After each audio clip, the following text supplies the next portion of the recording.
live stream where we talk about photography and catch up with the community, see how everybody's doing. Oh,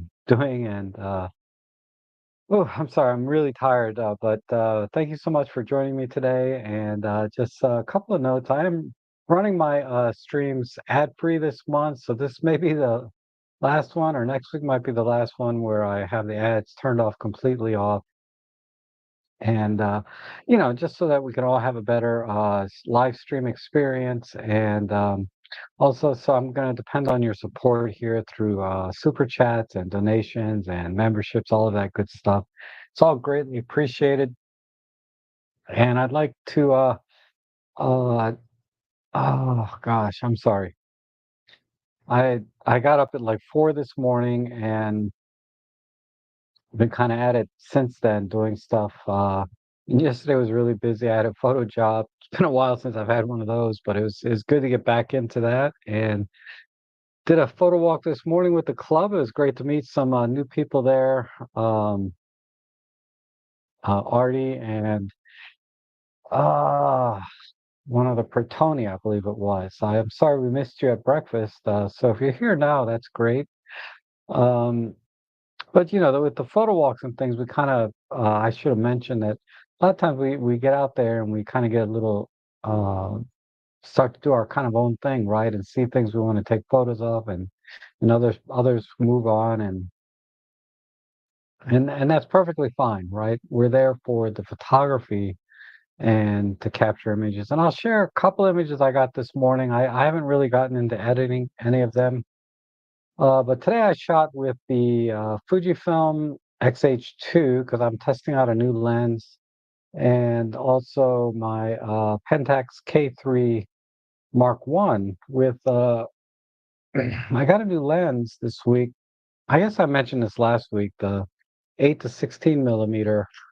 It's a rectilinear wide angle for Pentax. I got a really good deal on it. It's about half what they normally sell for, along with the K3 Mark One, and I got this used with less than 5,000 clicks uh, for $300, and then I got the lens for another 200.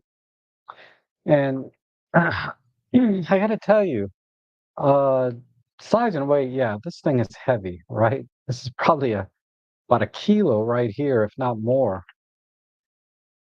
And but I'm really impressed with Pentax. I mean, I did get a taste of it with my Pentax monochrome, the K3 Mark III monochrome camera, and I was pretty impressed with the features and functions and all of that that camera's capable of. Uh, and of course, I love the monochrome sensor. I do shoot a lot of black and white, but I wanted to, since I have the lenses and everything, I said, well, let me just get an extra body, one that shoots in color. And I want to thank Xmeter for helping me make a decision on that camera. It's a great choice, and I I don't know, it gives me the very similar vibes to when I first started using Olympus and now OM system cameras, where I'm just so impressed with the feature sets and the capability of the camera. And it's still my system of choice, no question. But the Pentax system, I kind of get it now. What these Pentaxians, why they are so in love with their system. It really is an amazing system, uh, an amazing camera, and all of the things that they've done. I can't pull anything off the top of my head, but as I was setting the camera up and doing different settings, I found that a lot of things were very, very well thought out. Uh, and they have a lot of the features that you would find in an Olympus camera. But, that aside, they're well made and take great pictures, great color science. I mean, it, I'll just say I'm very, very impressed. Like I said, I haven't been this impressed with the camera system since I basically switched to uh, Olympus back in 2015. 2015. So it's been 10 years with Olympus and now OM Systems. And I, I'm just, I'm just really, I'm just really surprised, a lot more than I thought I would be, because I figured, because I have some older DSLRs, my Nikon DF, which, images are magical out of that, and I have an old D80 and a D40 Nikon, but I've never, I like those cameras, but I just never was impressed the way I am with this Pentax. Uh, so I may do a video about it later because it is something that just took me by surprise. So uh, we'll talk about a little bit more about my experience with that camera, but also I'm going to talk about this Fujifilm too. I have the XH2 because Fuji's been releasing cameras like crazy. They've had since I bought that camera. I think the XD5 came out shortly thereafter, and of course we have the XM5, the X half, the GF100. I mean, they've released a lot of cameras since then. The X100V uh, and VI, the X106, and there's a lot of merits to their new 40 megapixel sensor and uh, their color science and all of that. I'll tell you though, the autofocus is definitely an issue. Uh, that if you're just going to point and shoot, it's fine. But there's definitely, if you're tracking or if you're in continuous autofocus, I I'm struggling a bit. I mean, I can say the same thing about the Pentax, but that is a little bit more acceptable because that's 12-year-old camera using old DSLR technology, right? But that said, even autofocus on the Pentax is pretty pretty reliable and predictable, and and that's fine. And I was shooting a hyper wide angle today anyway, so that's part of the reason I think the autofocus is good because everything's in focus anyway, right? So anyhow, let me get to the chat section because I do like the audience, you guys, to drive the conversation. I don't want to just talk about me and things I've been doing. Uh, but I do need to wake up a little bit because I almost canceled the stream just before we started because I was just could hardly keep my eyes open. Anyhow, let's see what we got here. Let me pull the chat window open, and hopefully everybody can see and hear me okay. Yeah, I think the audio is good. And I see Darko here. Good morning. Good to see you. And hope you're feeling better. Yeah, so I published that video. I put it in the member section, but I think most of you have seen it where uh the my security house security cameras caught me being attacked by a swarm of bees or wasps, I should say. And they were they were under this pile of logs that I have for my fireplace. And I always go out there and take pictures of spiders and bugs and everything because they're all over this like, wood. And the wasps never bothered me. They'd fly around me and I was fine. But I went out the other day and I was like, let me clean out some of the brush around here, so I don't get ticks and just tidy up that area. And yeah, somehow I disturbed their nest or whatever they have, and they went after me quick. It was wow. I've That's first time it's ever happened to me to be attacked by a swarm. And which is, and the reason it surprised me, because I remember as a kid, I did the dumbest things. Me and my friends, we'd go out to wasp nests with tennis rackets and we'd be out there swatting them, and just annoying the hell out of the wasp. And they didn't swarm us, right? Somehow, yeah, it's completely caught me off guard. And Ellie, my dog, she was so brave. She was there right next to me, just chomping away, trying to get to them. to protect me. And if you watch the video, you can see the last couple of seconds, her running, she almost ran over me, but she went running past me to get back into the house. Once she saw that I kind of got away, it was hilarious. But I ended up with 5 or 6 bee stings, and the swelling's gone down mostly. Still a little swollen and the itch a little bit, but uh yeah, I pulled stingers out. Oh my God, it was crazy. And on my ankles, that was uh that was something. And then of course I face planted, and that's why I got these scars. They're healing up nicely. I've been taking a lot of collagen. They're healing up pretty nicely, much better or faster than I thought it would. It's probably even hard to see on camera anymore. Okay, and then I see you on Insta a few pics with the volcano I saw in Mexico and some Z7 shots. Okay, yeah, I'll definitely check that out. Um, I've been wanting to see your Z7 pictures because the Z7, that Nikon 45 or 47 megapixel sensor is really amazing. Um, Initially I wasn't that impressed with it when it first came out, but uh now that I'm looking at a lot of images people take with that particular sensor, it's again, it's just there is something about Nikon color science and their processing in camera, their raw processing that just has a certain warmth and feel to it that I really like. And that's why I really like my Nikon DF. I should take out my old D40 and D80 sometime and do some CCD photography, right? Because those are the old CCD cameras.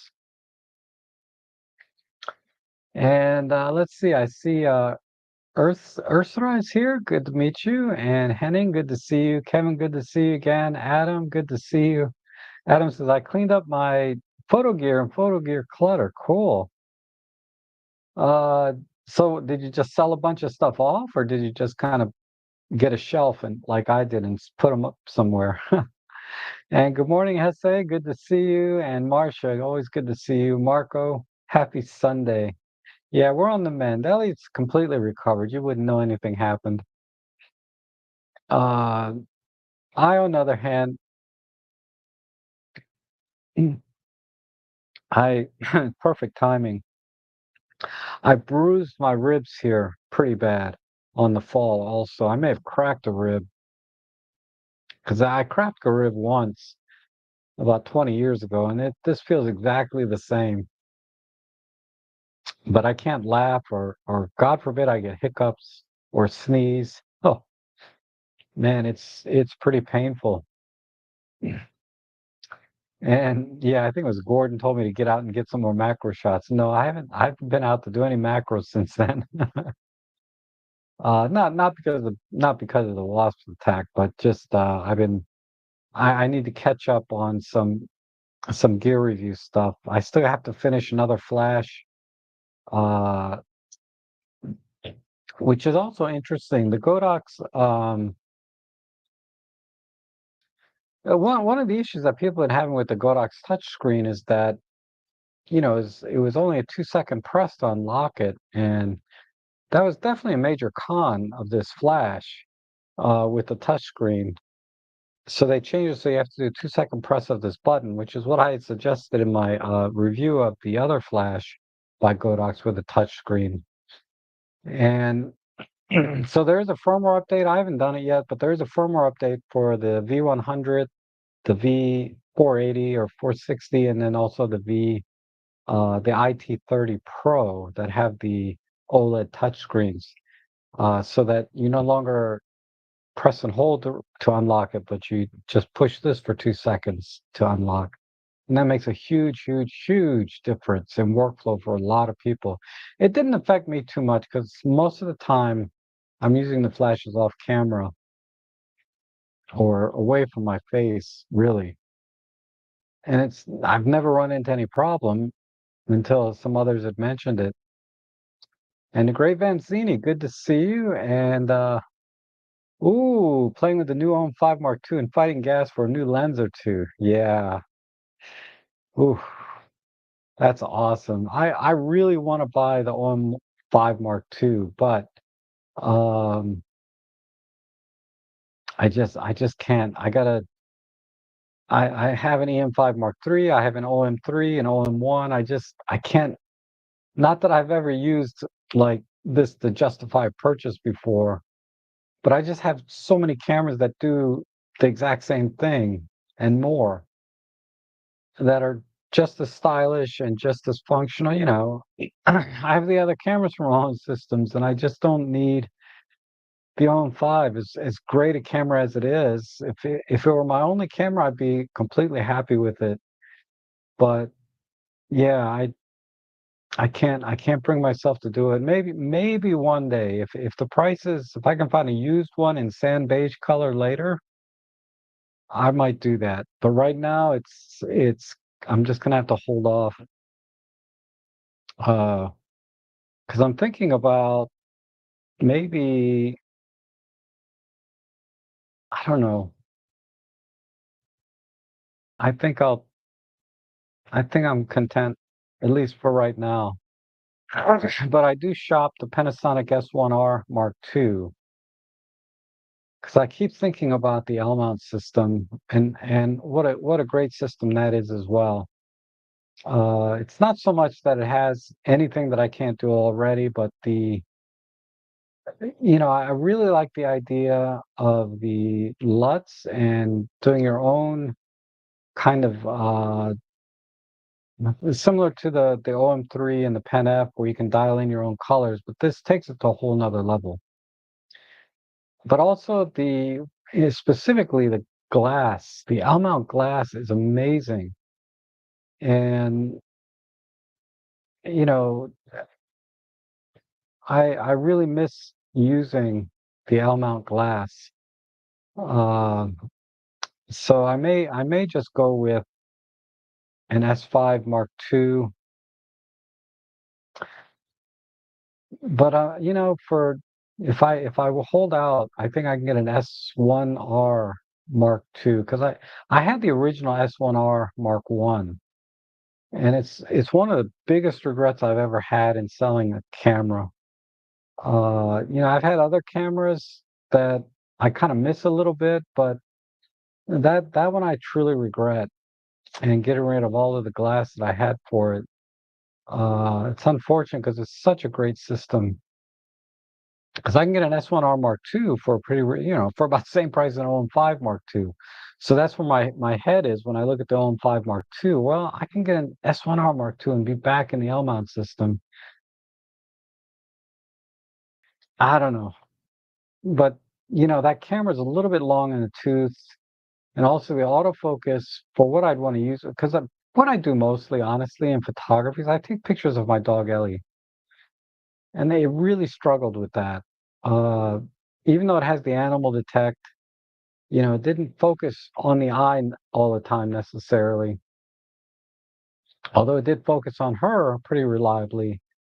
It would miss the eye a lot. So I ended up going to single point focus anyway.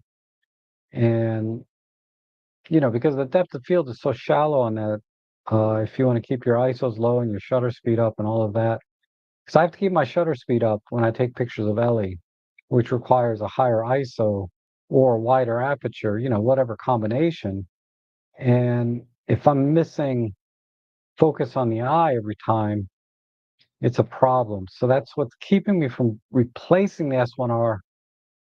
But the S1R Mark II should not have that problem, right? It's supposed to have really good subject detect autofocus now, same as the S5 Mark II.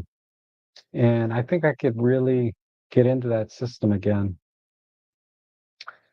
But that's down the line. Right now I have the OM3. Probably in about 3 months I'll get it paid off. And then I won't really have anything on my credit cards for a while, which feels really good not to have to drop, uh, pay interest and all. Well, I got it on 0% interest, but all of that. Anyhow, excuse me. And the Great Vanzini says, how is, oops, sorry. Henning says, are monochrome sensors serially superior to normal ones regarding black and white photography? What makes us better?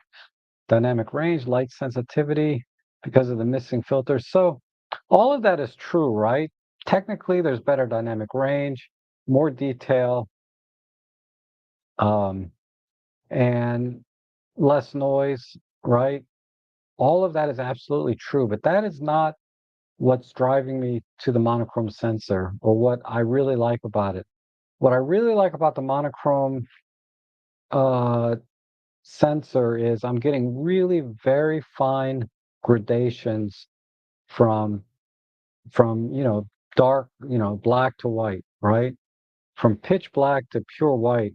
That tonal range in between is very, very film-like because I've shot a lot of black and white film, and this is the only camera that when I shoot in black and white ever looks like film black and white.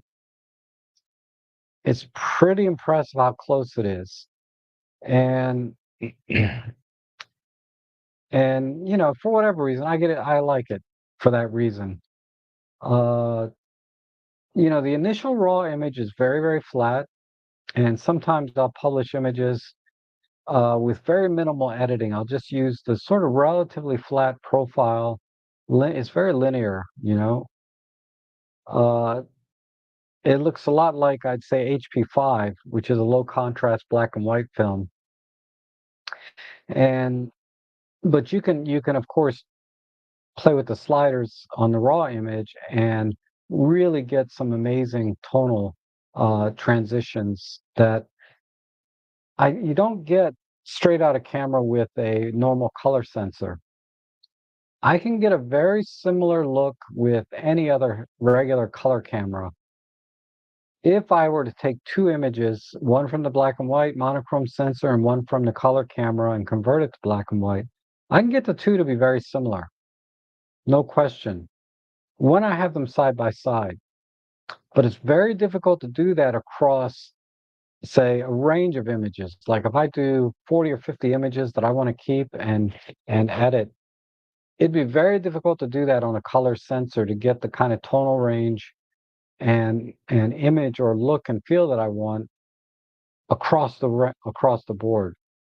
There's great tools out there like Nick Silver effects, and of course, just playing with the sliders in any photo editor.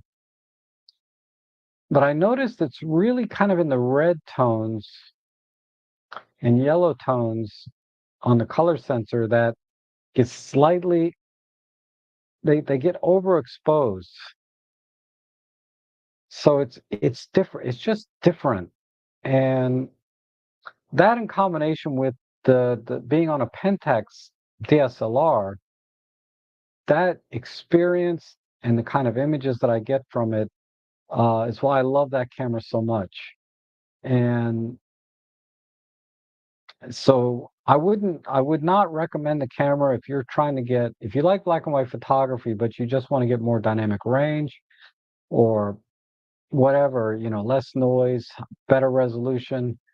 It, you can do that with any camera, really, and just convert it to black and white. If you like the kind of black and whites that you're getting now from your camera in terms of tonal range and editing that you can do, I wouldn't do that. But if you want a more pure experience in black and white, where the raw image comes in black and white, you're looking through an optical viewfinder. It's a very, very pure and very different experience shooting with a monochrome camera. So I don't want to put the experience aside. That's that's I think an equal part of the reason I love the the monochrome sensor is the experience with the camera as well and using the camera. So yeah, but if for example, there's when I was shooting black and white with say my Pen F and other cameras, I was really happy with the kind of black and white images I got out of it. And being able to play with the highlight and tone curves in camera, having an adjustable color filter array in camera, and adding grain and vignetting. All of these things make for some really creative black and white photography just using a regular color sensor. And that's a great experience, and you get great output and images from it. And arguably, there's no reason to get a monochrome camera. There really isn't. So yeah, I have to put a lot of weight on the experience, and the pureness of working with a monochrome sensor is just as much a part of it as the actual image quality. But don't do it just because of the technical reasons. The technical reasons are pretty much you know, null and void or irrelevant when you're editing the black and whites. But if you were to just shoot straight black and white with no editing and use the straight out of camera stuff, yeah, the Pentax monochrome just has a certain feel to it that is very, very film-like. And how is the Pentax menu system? Well, on the K, yeah, it's okay. It's very similar to say Nikon. Uh, it's well organized, and the K3 and the K3 Mark III have the menu systems are kind of different, but uh, it's not terrible. It's just to give you some benchmark of where I stand on menu systems, and it's very subjective, obviously. But Fuji is the worst menu system ever. The worst. Uh, I still struggle with it. And then I would go to Nikon and Pentax, going up in ease of use, at least for me. And then I would say Canon and OM systems are pretty much tied. And then, well, Panasonic, okay, so I'll go from Fuji to, uh, yeah, Fuji being the worst, then Nikon Pentax being a little better. And then I would say Panasonic Lumix is above average, if not excellent, but above average. And then Canon OM systems are kind of tied. And then on top of that, did I miss somebody or is that it? I think that's it. I would say Canon OM systems are tied for first in terms of menu systems. Uh, I would give OM system a little bit of an edge, but that's because I'm more used to the OM system kind of way of thinking in terms of how they organize their options and features. So I'm just going to call it a tie between Canon and OM systems. I've not tried. Yeah, I think that's all of them, right? I can't think of anything else. So it's middle of the road, in other words. And Jew, good to see you. And ATR Bear, good to see you. Marco says, Rob, other than the Panny 9mm f1.7 or the Ollie 8mm fisheye, are there any lenses wider than 12mm that are fast f2.0? There's certainly some manual focus lenses in that range, I believe. Uh, Not on the autofocus side that I can think of. Um, Not at 2.0. I mean, we have the 7 to 14 2.8. That's about the closest. But I think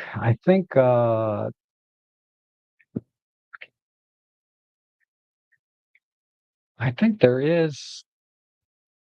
No, these are 2.8s. The 4mm 2.8. It comes in various brands, but Laowa is one.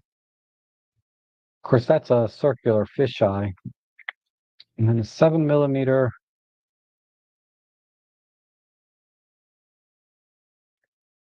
7 or 8mm. Let me see.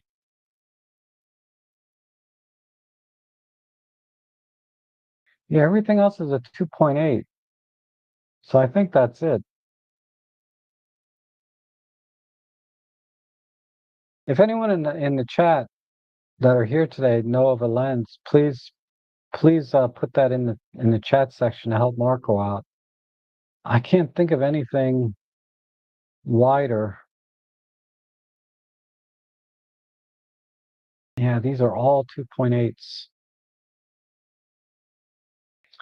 So yeah, I don't even see any manual focus lenses. Uh,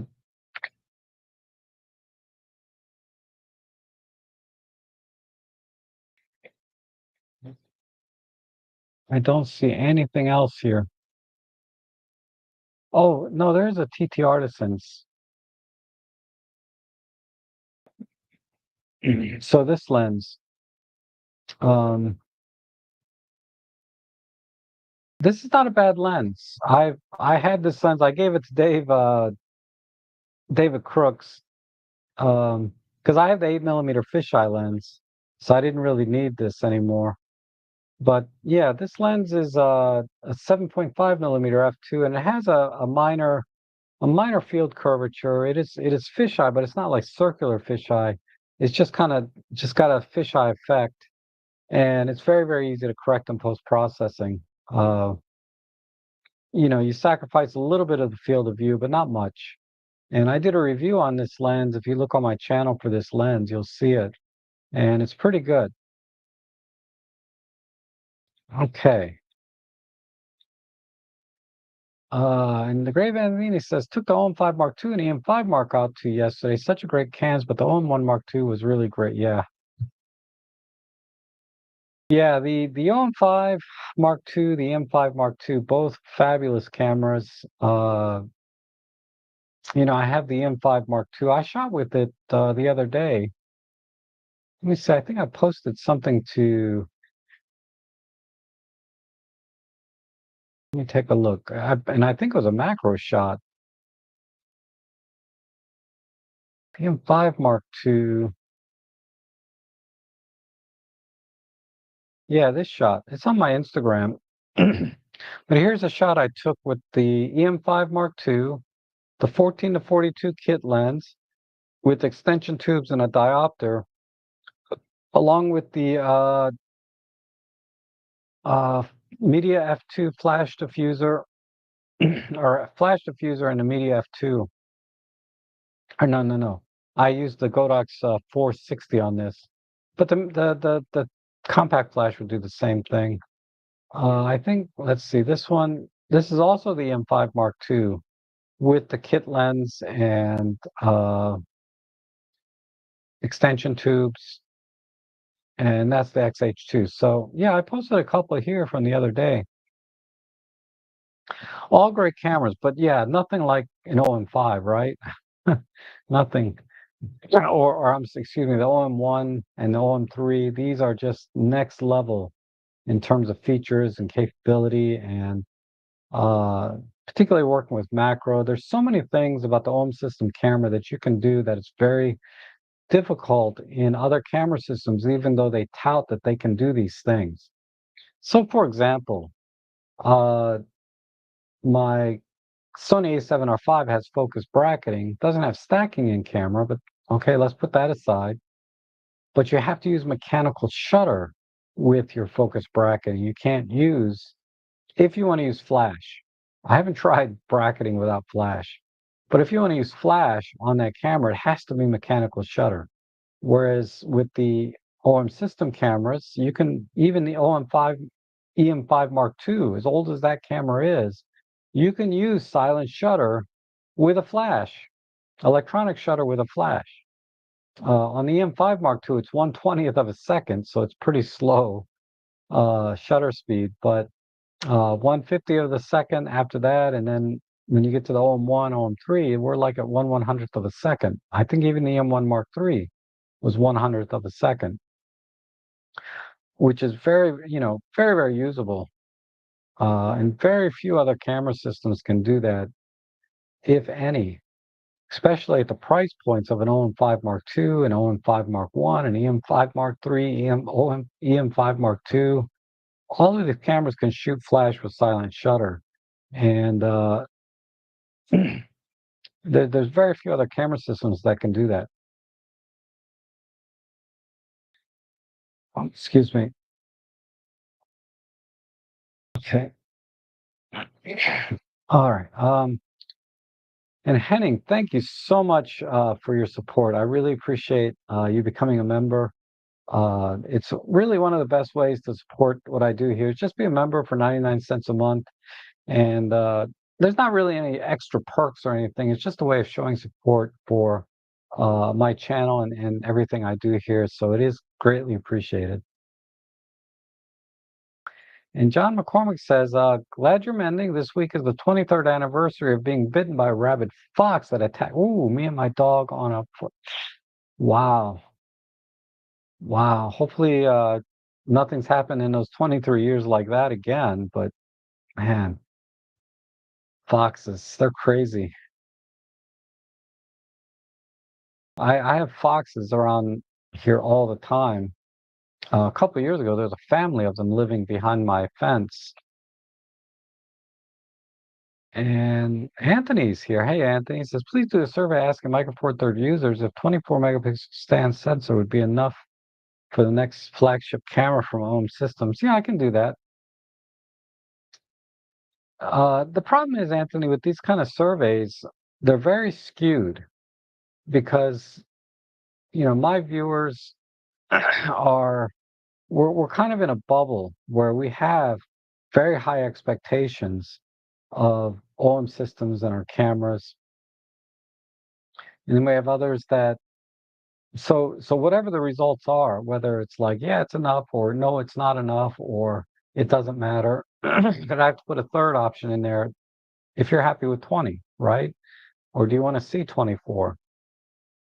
I don't think it's going to be representative of what the market in general is looking for, right? So for example, the Fujifilm XM5 has the 26 megapixel sensor in it. And, they're up to 40 megapixels now. But that XM5, far as I know, is still selling and is out of stock. Uh, so I don't know, but Fujifilm users are in their own little bubble. It's a whole different thing over there. So but I'll post it just out of curiosity.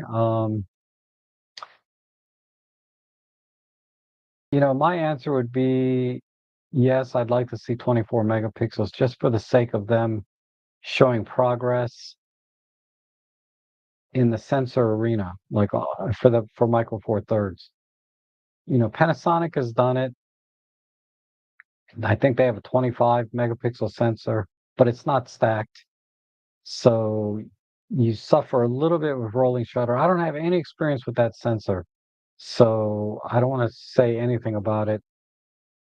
But it didn't seem to help Panasonic at all going to 25 megapixels. People are buying their cameras for other things other than being a 25 megapixel sensor. And I think that may be true also for OM systems, where people are not buying OM system cameras because they want the high resolution, right? They're buying the camera system, for its durability, the feature set that it has. And I get it, a lot of wildlife photographers keep saying, we want more megapixels so we can crop in more. And I have to keep reminding people the Micro Four Thirds sensor is already cropped. It's already cropped. Uh, I should make a video showing when you put a certain focal length. Let's say we put a 50 millimeter focal length on both cameras, right? The field of view is going to be much tighter on the Micro Four Thirds because we know the crop factor is 2x. But that said, I'm getting 20 megapixels in that field of view, in that cropped area, versus the wider field of view. If I were to crop in, even on my Sony A7R5, which has a 60 megapixel sensor, I'm only going to get like 12 megapixels. I'm not going to get as many pixels on the subject, which is why I think Micro Four Thirds is amazing for wildlife and macro photography, because for the field of view that you're getting the most number of pixels on the subject than any other camera system. I don't know about a 100 megapixel sensor, okay, but I know at 60 megapixels, uh, the Micro Four Thirds sensor at 20 megapixels is getting more pixels on the subject than any other camera system out there. Uh, say for 100 megapixel sensors, which I'm not sure. You might get more pixels out of 100 megapixels, but anyway, you see where I'm going, right? So people are buying OM system cameras for the action, sports action, wildlife, and there's 20 megapixels is already cropped. It's more than enough. It's more, well, not let me, I don't want to say more than enough. Let me just say it's more than any other camera system can offer you with the same focal length.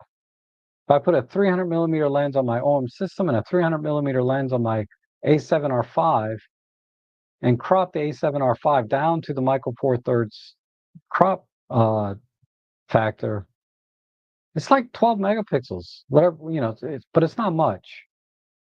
So ultimately, I'm getting more resolution with the same lens on my Micro Four Thirds.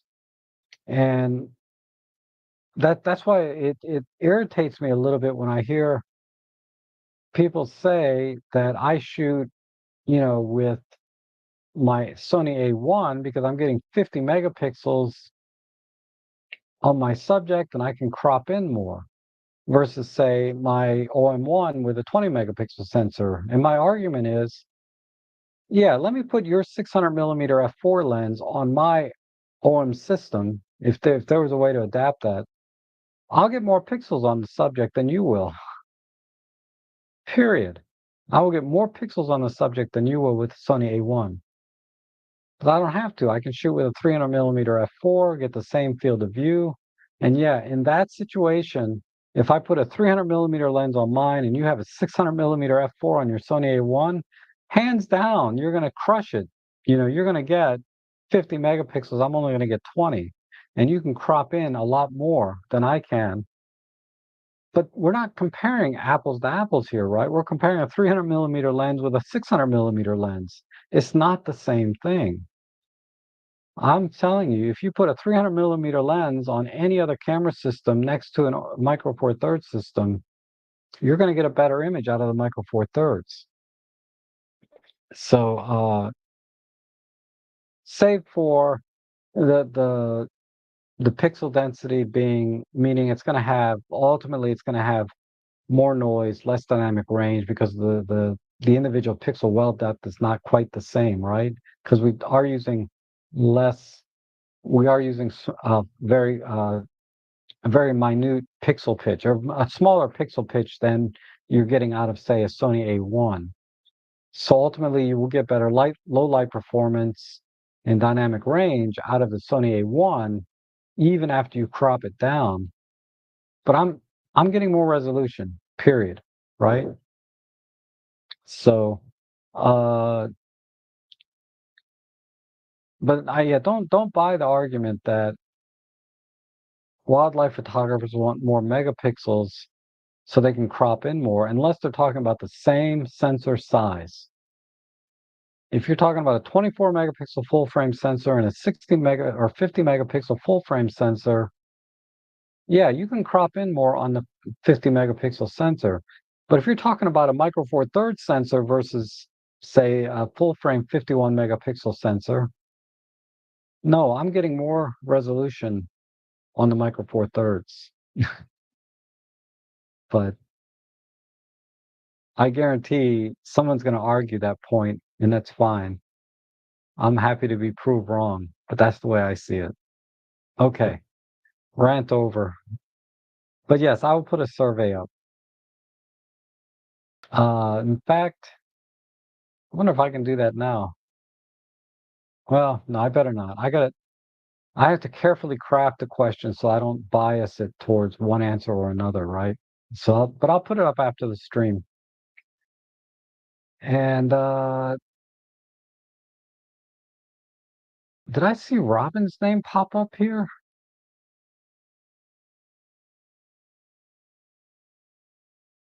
It is. It is right. Hey, Robin, how are you, buddy? So I can host people on my live stream now. Did my first one a few days ago. You'll be my next guest. Oh, cool.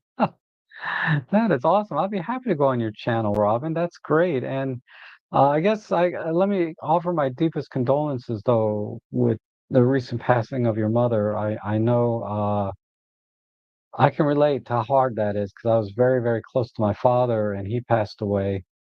Uh, under very different circumstances, but I was there with him from beginning to end, from when we initially took him to the hospital to, his last breath.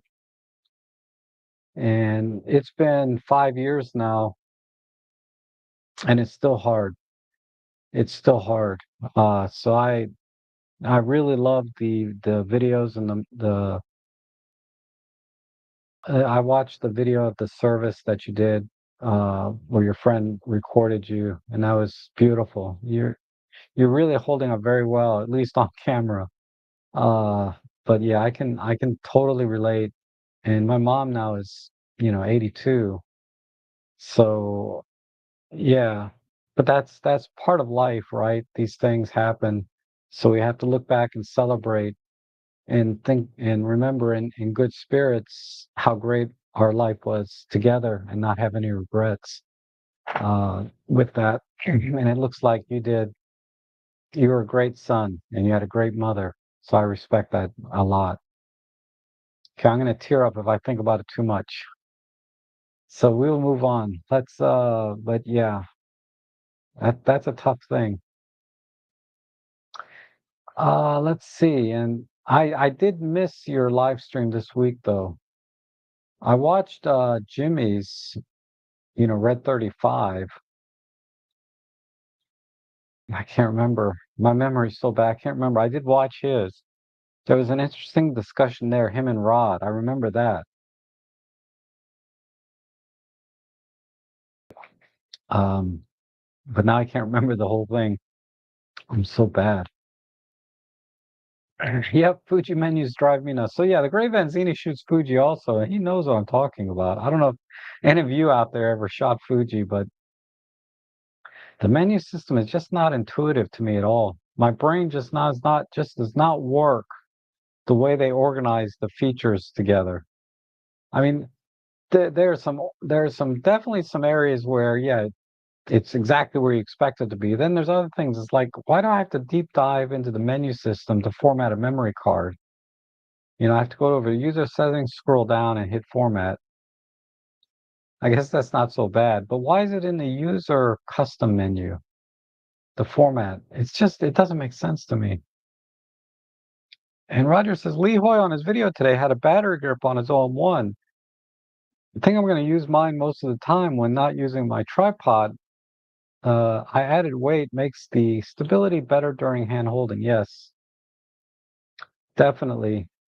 I only use my grip for like event photography because I do a lot of portrait compositions, and having the grip in those situations is a lot easier than doing this, right?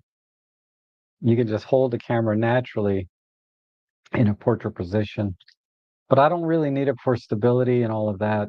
Uh, because a lot of times I'm using a gimbal. Okay, and College Joe's here. We're doing well, thank you. And Roger says my Canon A1 had the motor drive grip, which was great. Yep.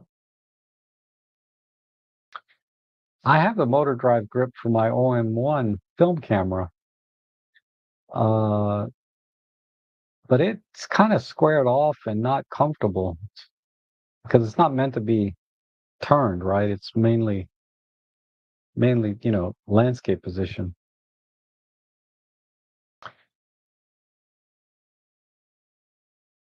Rob will have to find us. Oh, so yeah, the 7.5 millimeter f2.0 manual focus is the only one I can think of. And David says I only need 20, so I'm now catching up to the chat where I was kind of rambling. Uh, and at Roger, I bring medium-sized coyote pepper spray. Interesting.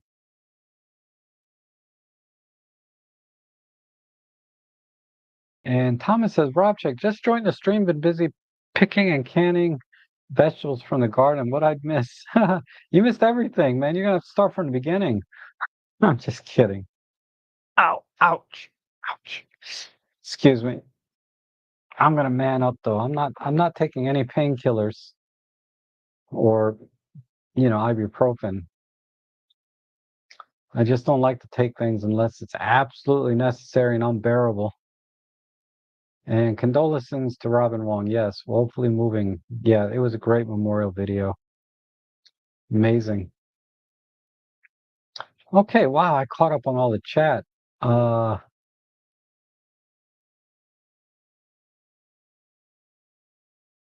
let's see. I don't think I can start a survey during the live stream. Let me see if I can do that without messing up the live stream. Maybe I can take a second to do that. Uh,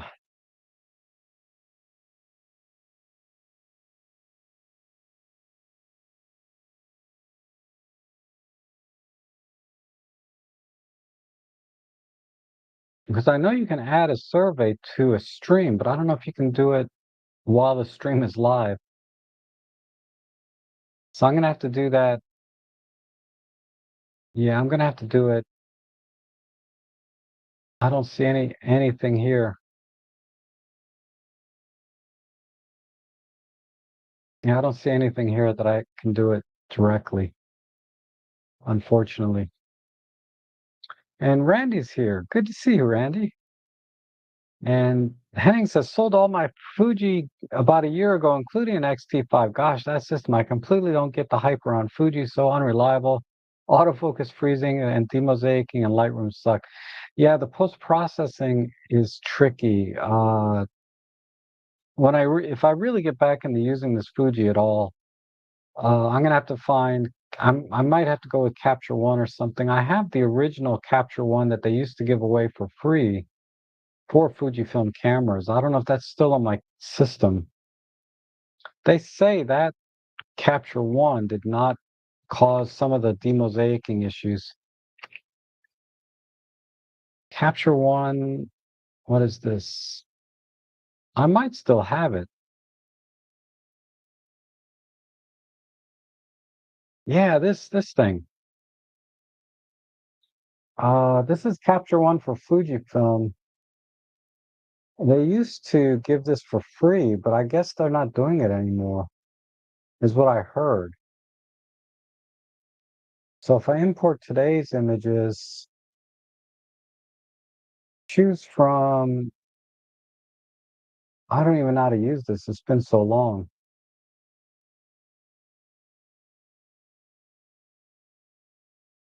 To use this version of Capture One, please sign in. Up for 30 days. Oh, maybe this isn't even, this may not even work anymore. I wonder if they disabled this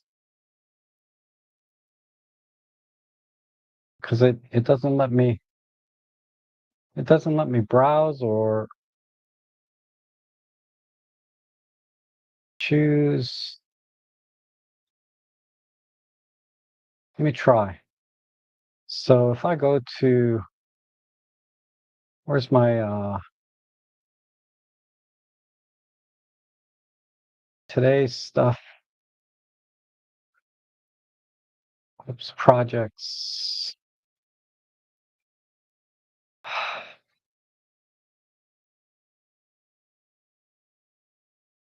Whoops, dang it.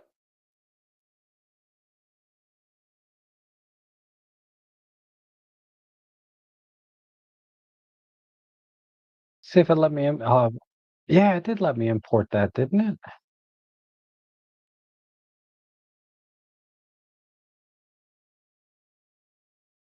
One image. Okay, so I got one. Pick all, import. See if I can demonstrate the demosaicing issue. All right, I'll come back to this.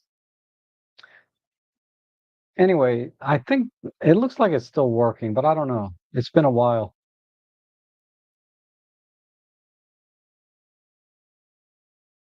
But the demosaicing issue, you get this like worminess in when you pixel peep down to the pixel level. It's hard to see like when you're just looking at the full framed image, but when you zoom in, and especially if it's low light situation, it's pretty ugly. Some of the demosaicing, if you're, if you're into that. If I'm not pixel peeping and cropping in, 500%, you don't really see it, but you can see it a little bit in Lightroom and even in uh whatchamacallit, Photolab.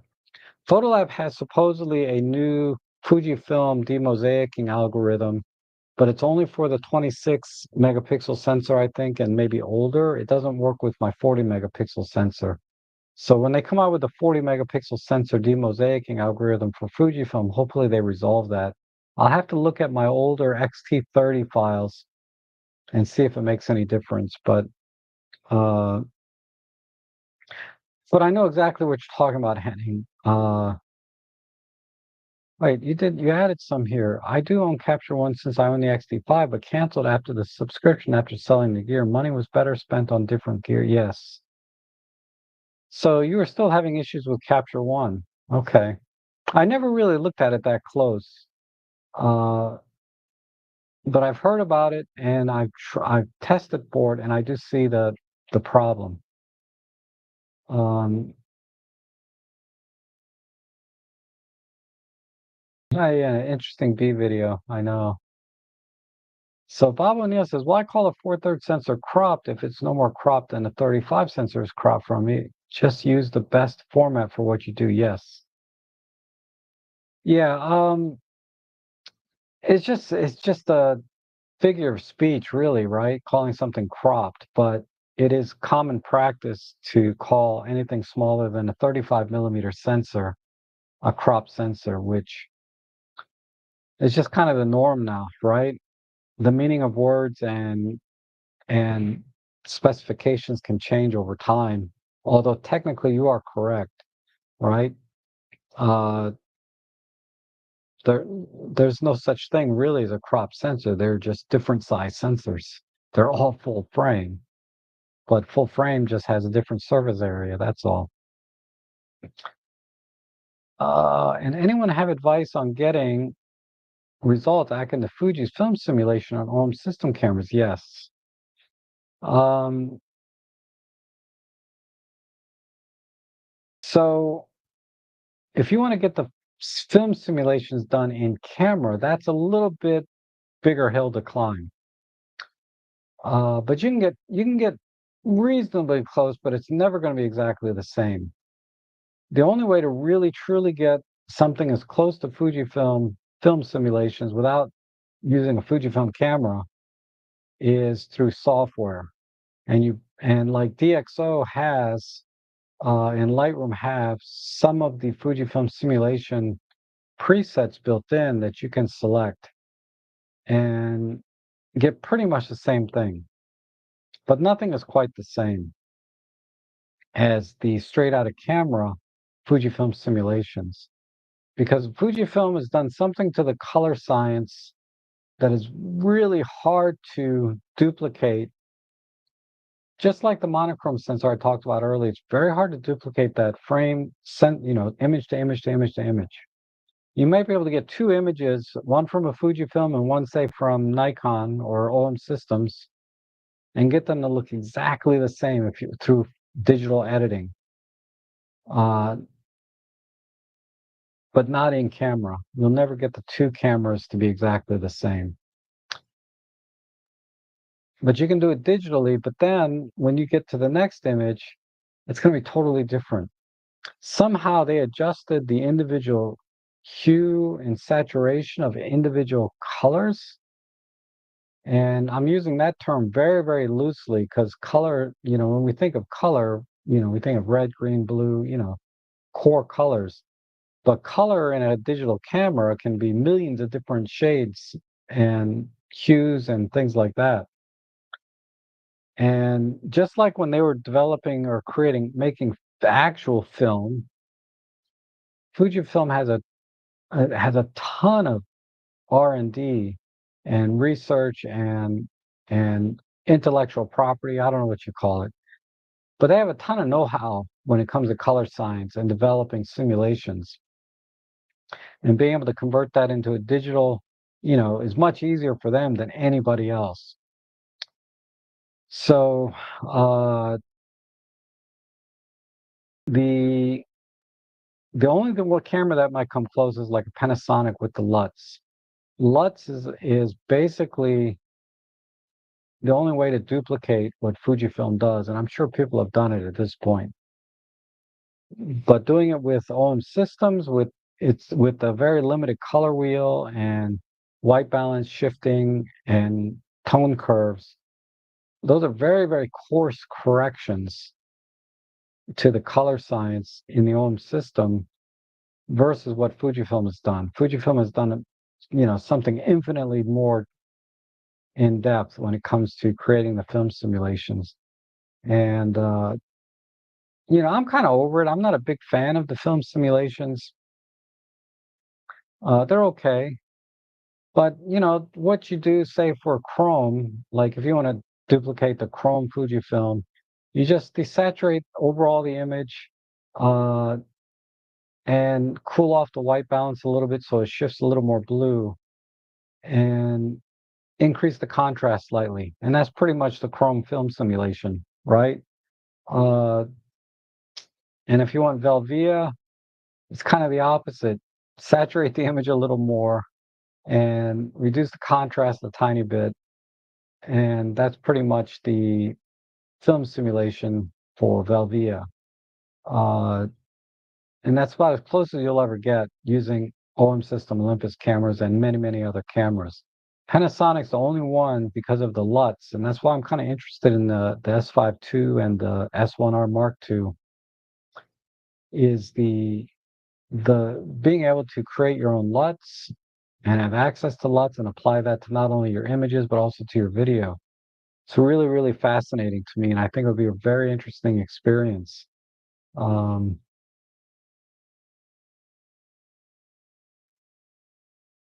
and if it was only that, if it was only the LUTs, I would not really be that interested. But it's the combination of using LUTs and the L mount glass, the Trinity, the 35, the 50, and the 85. Those three lenses are excellent from Panasonic.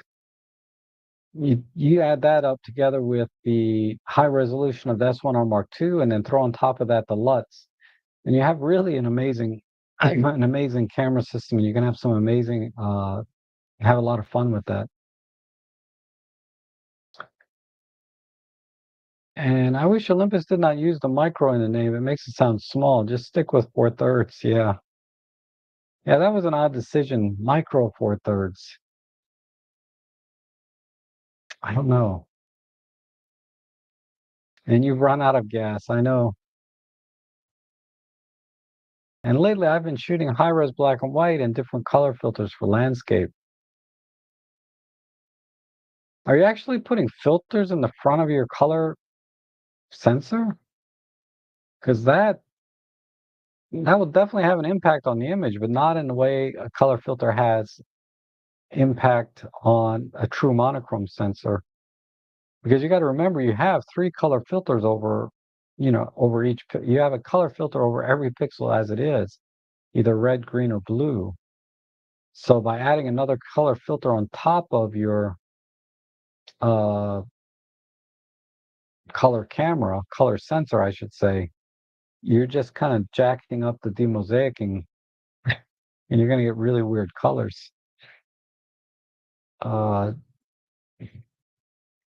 but I'm curious. I am curious what kind of results you're getting. I'll check your Flickr out because I know you post there a lot. Okay, man, I'm catching up fast today to the chats. Let me maybe I'll transition here to talk about a couple of these images here. So I mentioned this one earlier, EM5 Mark II with a kit lens, and the detail's still amazing.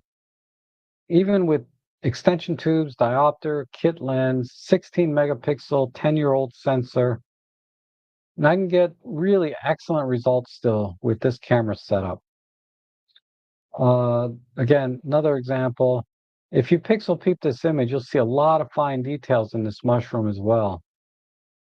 It's amazing. Let me check my Flickr page because that's a little more reliable. Yeah, I didn't post those there yet. So I went out with my Pentax monochrome and my new 8 to 16 millimeter lens. And let's see. Here's an image from that setup. You can see how wide this 8 to 16. So I'm at what? It doesn't show me the field of the angle. That's odd. It's weird. Somehow this Sigma lens doesn't report and this is on the K3 monochrome. For some reason, my Sigma lenses are not reporting the EXIF data to the camera of what lens I'm using and the focal length and all of that. It's kind of weird. So I wonder how the eh, image, well, anyway, ignore that. Uh, but this is the Pentax monochrome. So you can pixel peep this. This is the full resolution image. And you can see here what I mean about the tonality. So take this image and compare it to this image here. This image here I took with the Fujifilm X-H2. And a lot has to do with how I process the images. They weren't processed exactly the same, but the tonality is very, very different in this image. And I had to process them very differently uh, between, using a monochrome sensor and a color sensor and an X-trans color sensor at that. But still, I can see a difference here that I can appreciate because I edit this image. Now, if you were to give me somebody else's images in a blind test, one with a color sensor, one with a monochrome sensor, no way I'd be able to tell the difference. I'm being completely honest here. It would be very difficult. I might see it, but it'd be very difficult for me to tell in a blind test. But when I'm editing these pictures, these are my pictures. I know which camera took which image and how and the editing that I'm doing to these images, I can see the difference and really enjoy the tonality and the difference in tonality that I'm getting between these two images. Because this is a 26 megapixel image. This Fuji here, this is a 40 megapixel image. And yeah, I can crop in and I get more detail, but when you look at the overall image, there's not that much difference. I didn't have a super wide angle for my Fuji. This is a 24 millimeter equivalent. I was shooting with a 15 millimeter lens. Uh, but there's a good example. Another image I wanted to show you was this one, or one of many. This little series here, even this one, this image here. Let me get this out.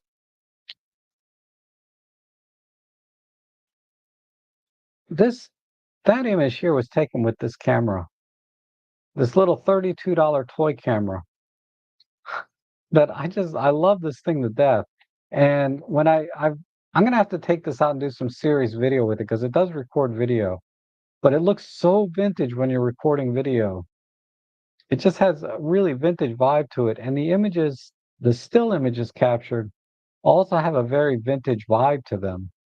Uh, so I'm adding more images to my Flickr page. Now this is, I think, 3 or 4 images stacked together. That's why you're seeing more detail than you would otherwise, say compared to this image. Doesn't have as much detail. But I have this album here, the Shuzhou vintage mini digital camera. These are all the images I took with it. not all, but my cherry picks. They're not bad for $32 camera. And this is what I'm talking about when it talks about your experience. I put a lot of emphasis on the experience of different kinds of cameras, the user experience in using them, and technical quality, and all the things we normally associate when we think about camera specs just don't matter, as much to me as what is the user experience, with the camera. I put a lot of emphasis on that. And user experience includes what is it, how do I think the camera looks? Do I think it's cool looking or does it look boring?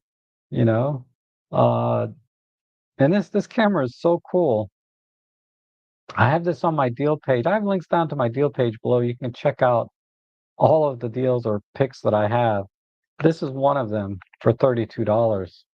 Because there's a lot of things I put on my Amazon page or shopping store that may not necessarily be on sale, but I think are good deals or fun like this. This is definitely one of the more fun purchases I've ever made is this little toy camera.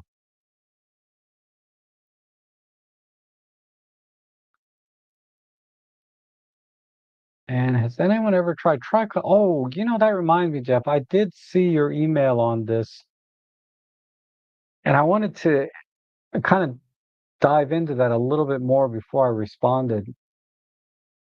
But what Jeff is referring to is basically you take three monochrome images with a color filter, red, green, and blue in front of the camera, and then you blend them together later. I think that was the gist of what uh,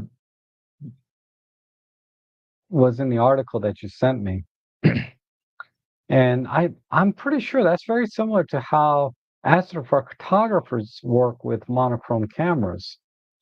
Is they use different color filters in front of their monochrome camera to create the color image. I think. Not 100% sure on that, but I think it's a very similar process. The overall workflow is very similar, but the initial capture, I'm not sure is exactly the same, but that's the idea, is you take three images, so you get the RGB, combine them so that you have the colors.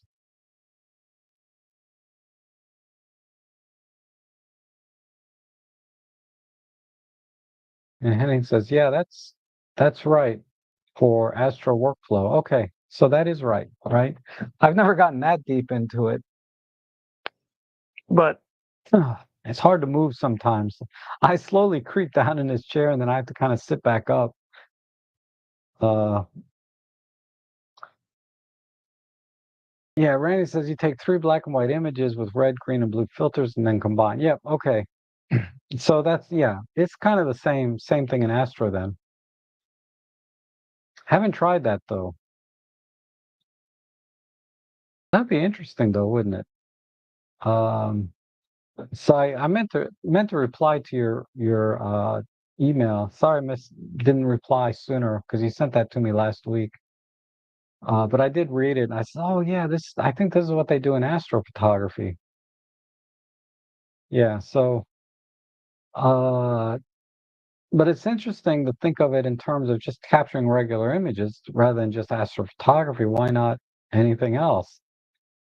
And in theory, I would think you would get more resolution, dynamic range, all of that stuff because you're doing the processing and combining uh, with a monochrome sensor that has the extended dynamic range and resolution and all of that. But you're doing the processing yourself on your computer. That would be interesting.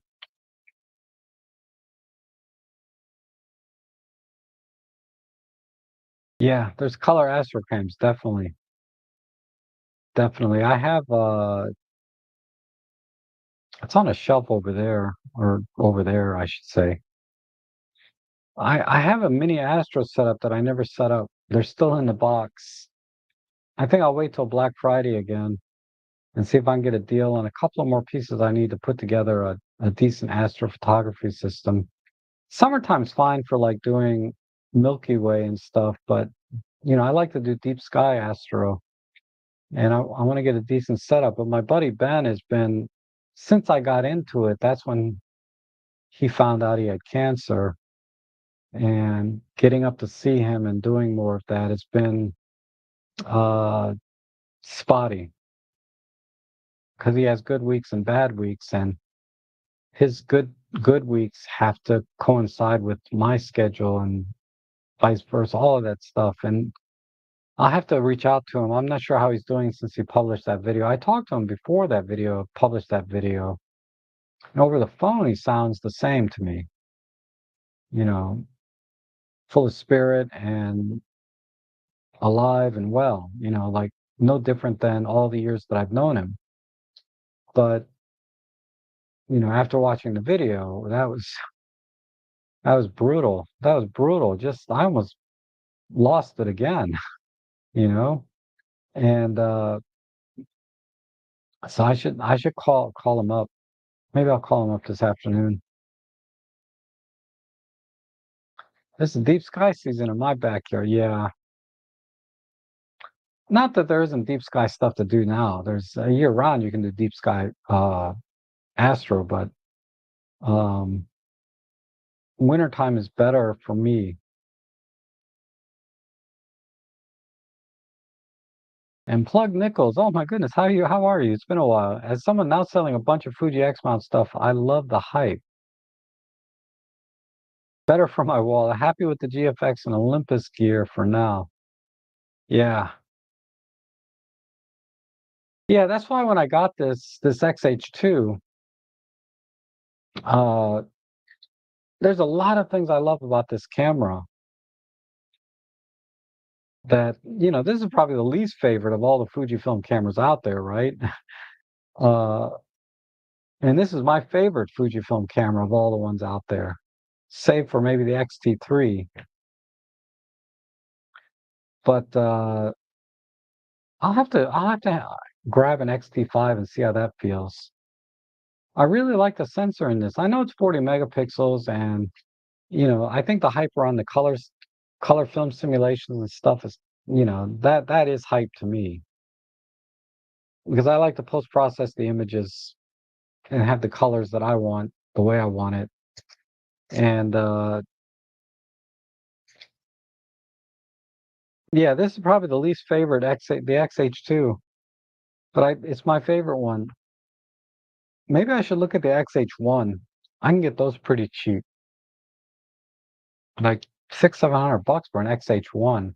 And I think that has the 26 megapixel sensor that the X-T3 has.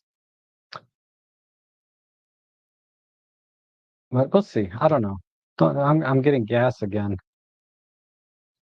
So a friend of mine in Jasper, Florida uses it.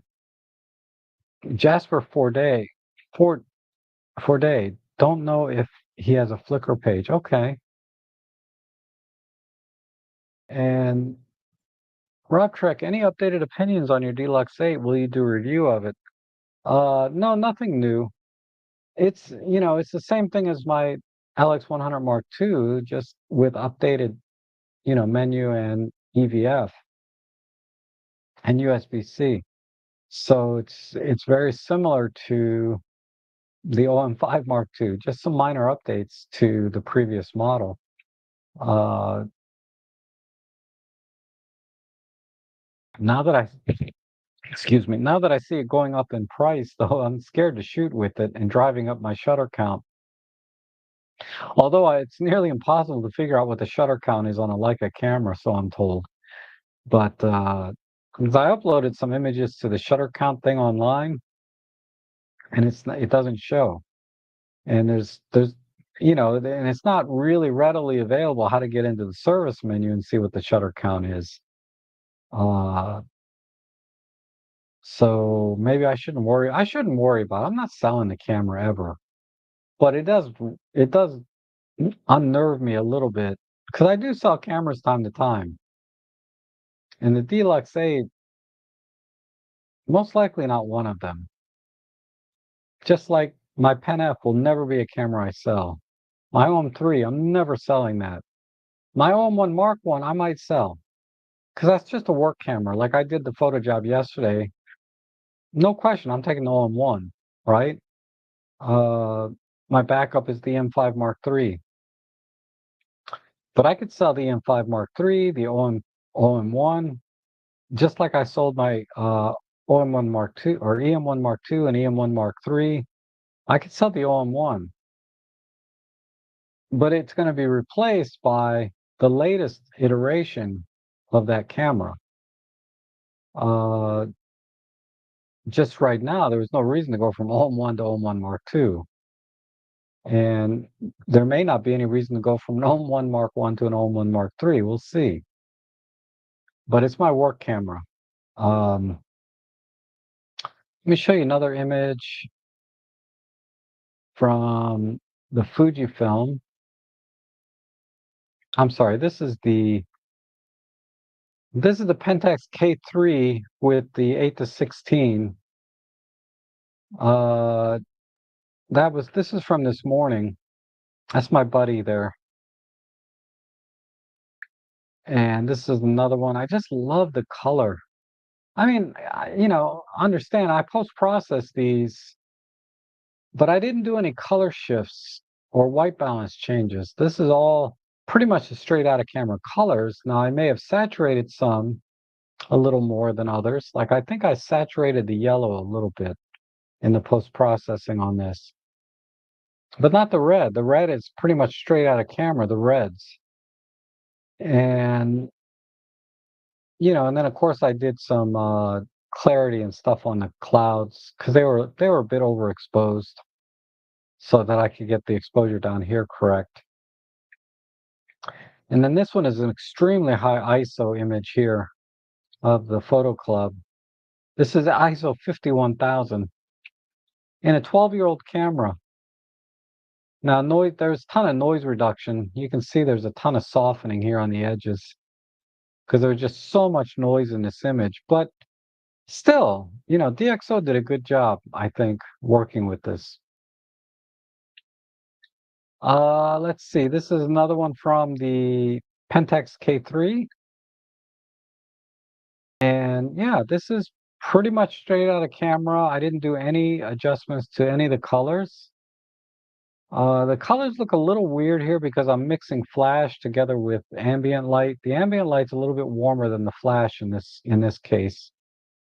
Uh, this is the M5 Mark II with the macro stuff I was doing earlier.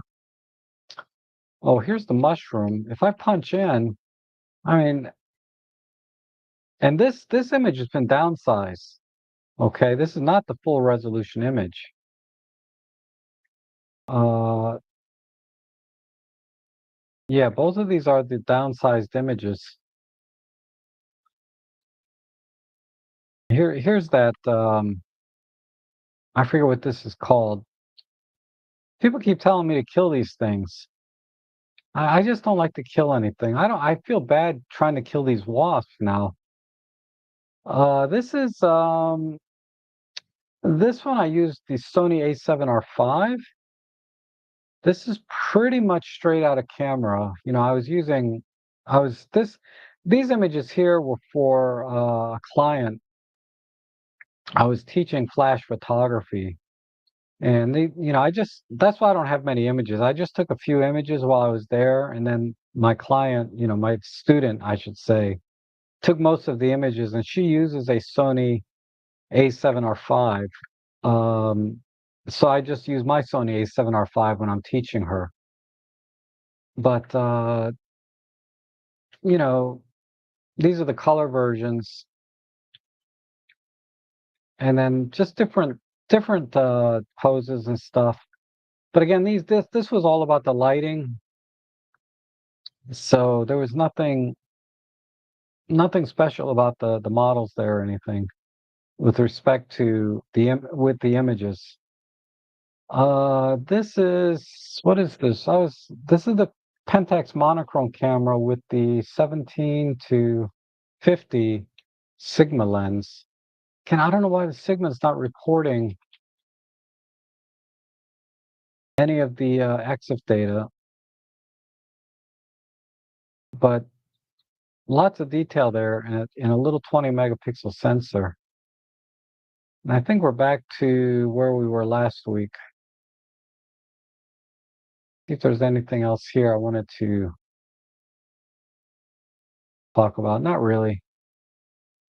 This is where I was testing different magnifications with the 60 millimeter macros. So the 60 millimeter macro lens from OM Systems, you get 1:1. So this is about 13 millimeters here. And then if I just add the diopter, I get this, about a 1.5 magnification. Then if I add the extension tubes, I can get 2:1 magnification with extension tubes and a diopter combined with the 60 millimeter macro. But if you were to use extension tubes only, you get about 1.6 versus 1.5, like these two images here. So let me get some props here. Hold on.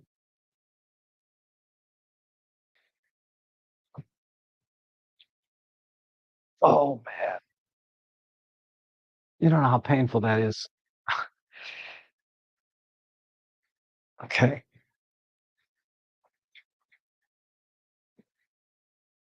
Oh, okay. So here's the extension tube, right? This is one of them. I have two of these, and then this is the diopter. These are on my deal page.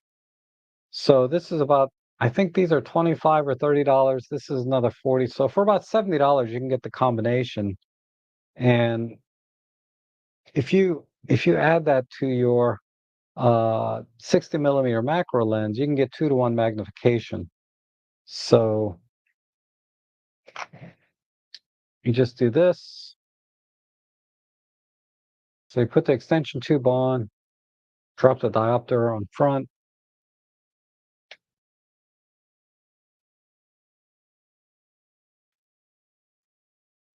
And I also recommend this diffuser.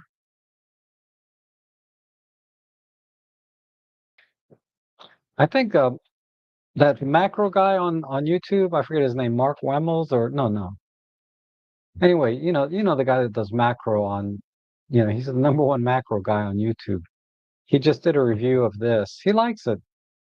Not as much as he likes his AK diffuser, of course, but this I paid $10 for, and you want to get, and he said the same thing. You want to get the one that has the elastic here. It's on my deal page. You just put that, and you do that. I'm now at 2:1 magnification, and then you probably want to use this flash or any of the flashes. The Media F2 works. If you want to do focus bracketing in camera, you really need a more powerful flash than the Media F2 flash, the little tiny one. You're going to need a more powerful flash than this or the FLM3. You're going to need something like this. This is the Kodak's V480. This is the Sony version, so that's why I'm using a PC sync cord to use it with my OM1. With my OM3, I have a PC sync shoe adapter. But yeah, 2:1 magnification like this. And of course, mini tripods, all these little tools, right, and accessories that I talk about every Tuesday on my shopping live streams. But I just wanted to share with you here, since some of the images came up, that's the combination I used, but it was with the EM5 Mark II, not the OM3, because the EM5 Mark II has a PC sync shoe, unlike the uh, OM5. OM5 doesn't have a PC sync port. I keep saying shoe, PC sync port. Um,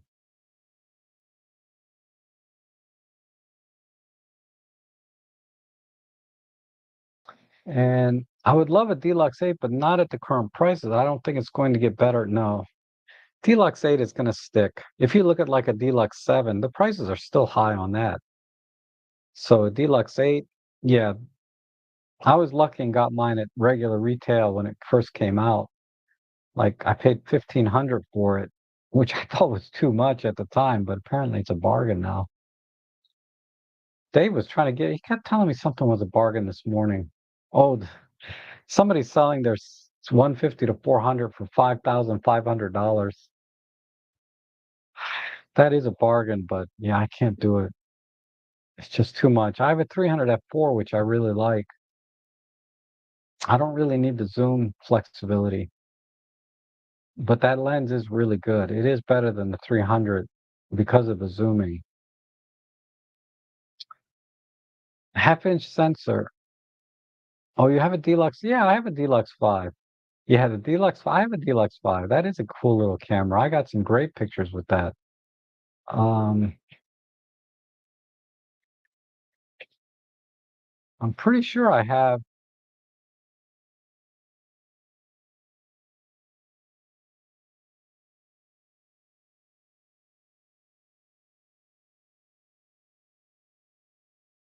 I'm pretty sure I have a photo album for the Deluxe 5. Lumix LX. Oh no, I don't have the Deluxe 5. I have the LX 5. I'm sorry. Probably the same camera. I'm not sure. LX 5. Well, anyway, I can't find it, but I have an LX 5, which is great.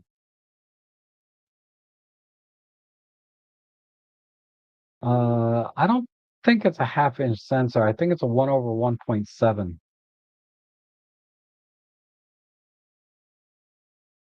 And Bruce says, I'm trying to learn post-processing and workflows and need more guidance beyond edit my photos videos. Any ideas? Have you taught online classes individually? No, I haven't really taught individually, but I do have uh, one for Photolab 6. Um, I don't know if you've seen this. Let me show you what that video is.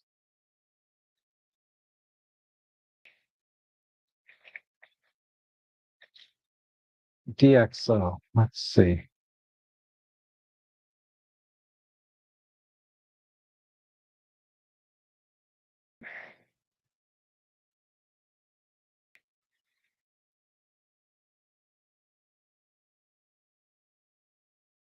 Videos playlist.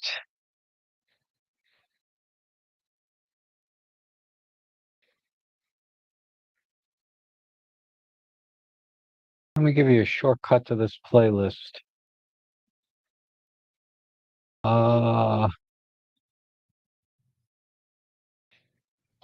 okay, so for Photolab, this is for Photolab 6, but it's probably 90% of Photolab 8. That's the playlist for that. And if you go to the playlist, I have importing, customizing, HSL. These three things are not changed with Photolab 8. Photolab 8 is also the same here. Okay, so this one here, the DxO Photolab tutorial, no, that's perspective corrections. That's pretty much the same. That's the same. This is a little bit different. That's been updated. This has been updated. So these two things won't really don't apply quite as much to Photolab 8. Uh, yeah, Photolab 8 has been updated. This doesn't apply quite as much. But this is the start with. This tutorial, um, Bruce, I would start here.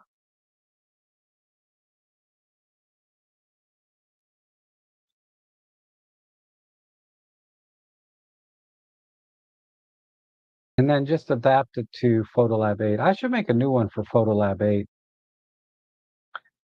But check out that playlist, and most of the things in that playlist still apply. The key differences being in the local control point control line tools. They've updated that quite a bit since Photolab 6. So it's even easier to use now than it was before. But I think the core of everything in there is pretty much the same. Okay, and Adam says, I picked up that little sling case you post for my TG6, all things in one place. Oh, cool. Yeah, the sling case was $16, man. I mean, if you don't have a small bag now, that's, no reason not to get that one. I appreciate the support though.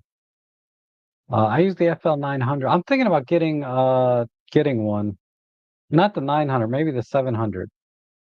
I'm thinking about getting an OEM flash for my own system camera. But the 700, not the 900. The 900 is a monster. I don't need anything that big. Uh, Marcus says, I saw that guy selling the 150 to 400. Thought about selling the 300 F4 and 150 to 600, but just can't bring myself to do it. Maybe if I hit the lotto one. Yeah, I know, right? I know. Um, I can't do it. The 300 F4 is so good, and I don't really need to zoom. And so is the 150 to 600 is also pretty awesome. Save for the autofocusing speed, it's not as good as the pro lenses, but it's more than good enough for most things. Like the autofocus motors are not going to handle like tree swallows and backyard birds that are very fast, right? Relative to how close you have to frame things. But like larger birds, like the raptors, the osprey, the eagles, ducks, the autofocus motors are more than fast enough for those kind of birds. And says, hi, Rob, and everyone's shooting a lot of high-speed video on the G9 II, pending slow motion post-production rather than photos recently. Interesting. I haven't looked that closely at the G9 II, because I have an OM1, and I'm not really a video guy, so there wasn't really anything, but I'm leaning towards an S5 Mark II if I'm going to go back to Lumix. My lens ball what is a lens ball? I don't know what that is.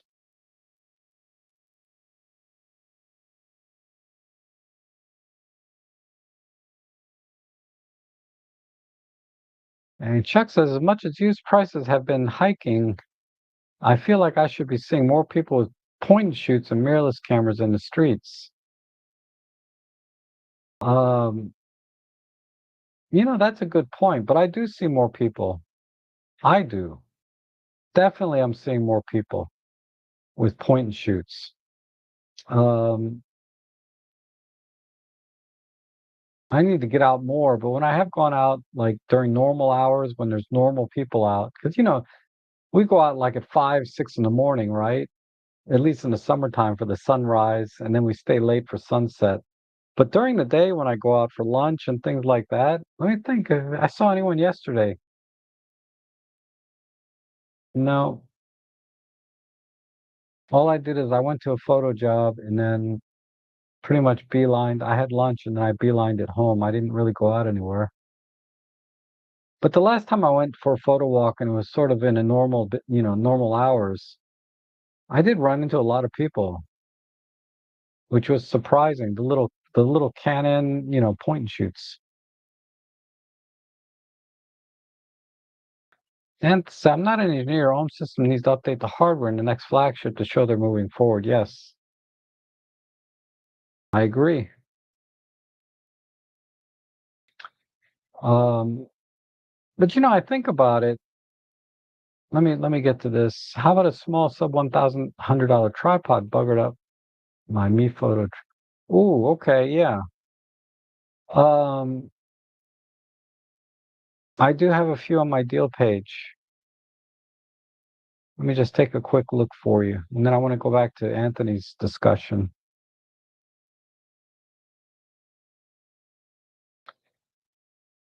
Uh,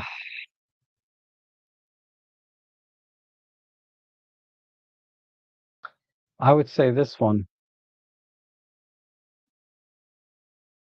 Let me just check the specs real quick. I guess I haven't looked at this in a while.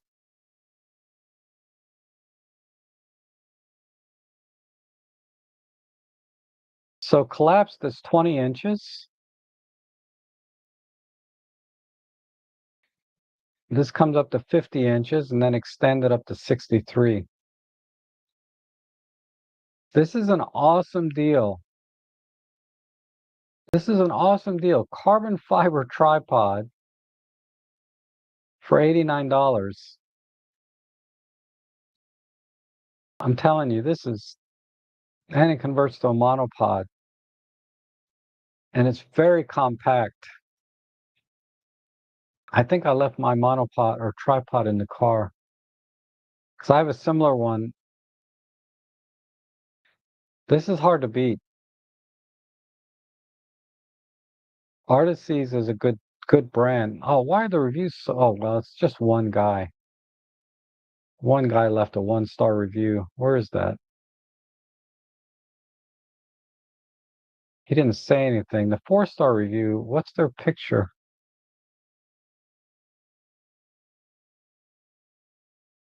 Right away, the leg clamps of mine are different. Oh, yeah, he knocked off a star because he got twist locks, I think, instead of flip locks, something like that. That's what I would go with. If you want something really super cheap, though, there is this one. This is 30 bucks. Man, that's hard to beat. And this is basically all metal. The flip locks and things are plastic, but the ball head is metal. The legs are metal. The joints here are metal. This is and it's 74 inches tall, converts to a monopod. It's just not quite as compact as the carbon fiber one. And it's going to weigh a little more. But this is a good deal if you just want to, something to keep in your car. So I have tripods that I keep in my car all the time that I paid next to nothing for. Like I have a carbon fiber tripod in my car right now. I paid $49 for, and it's great. I don't use it because it's not compact. It's not particularly lightweight because it has this articulating arm on it. Uh, but if I ever forget to bring a tripod, which has happened, I have my backup tripod in the trunk. So that's where I keep my cheap tripods like this. I have a few of them. I have 3 or 4 really cheap tripods that I just keep and use for different things. And but those are the 2 I would recommend right now. Just ignore the reviews on that $89. That's a good tripod. Uh, so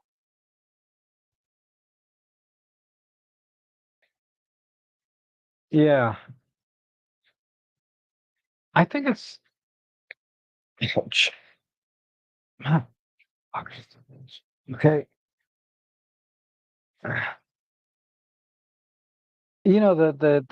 The X10, the X the X processor in or version X, whatever, version 10, TruePic X, that's what it's called.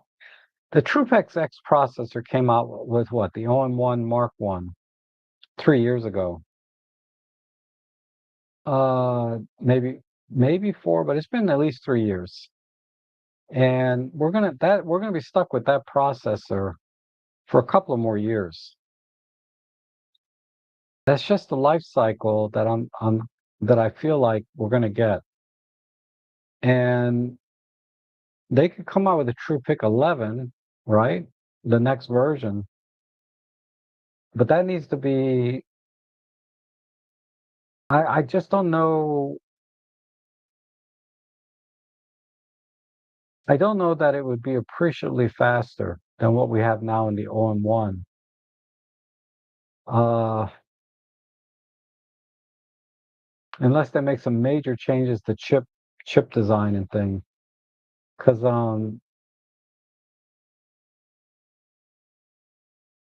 the one thing that they could do in their with their cameras to show some innovation and things like that.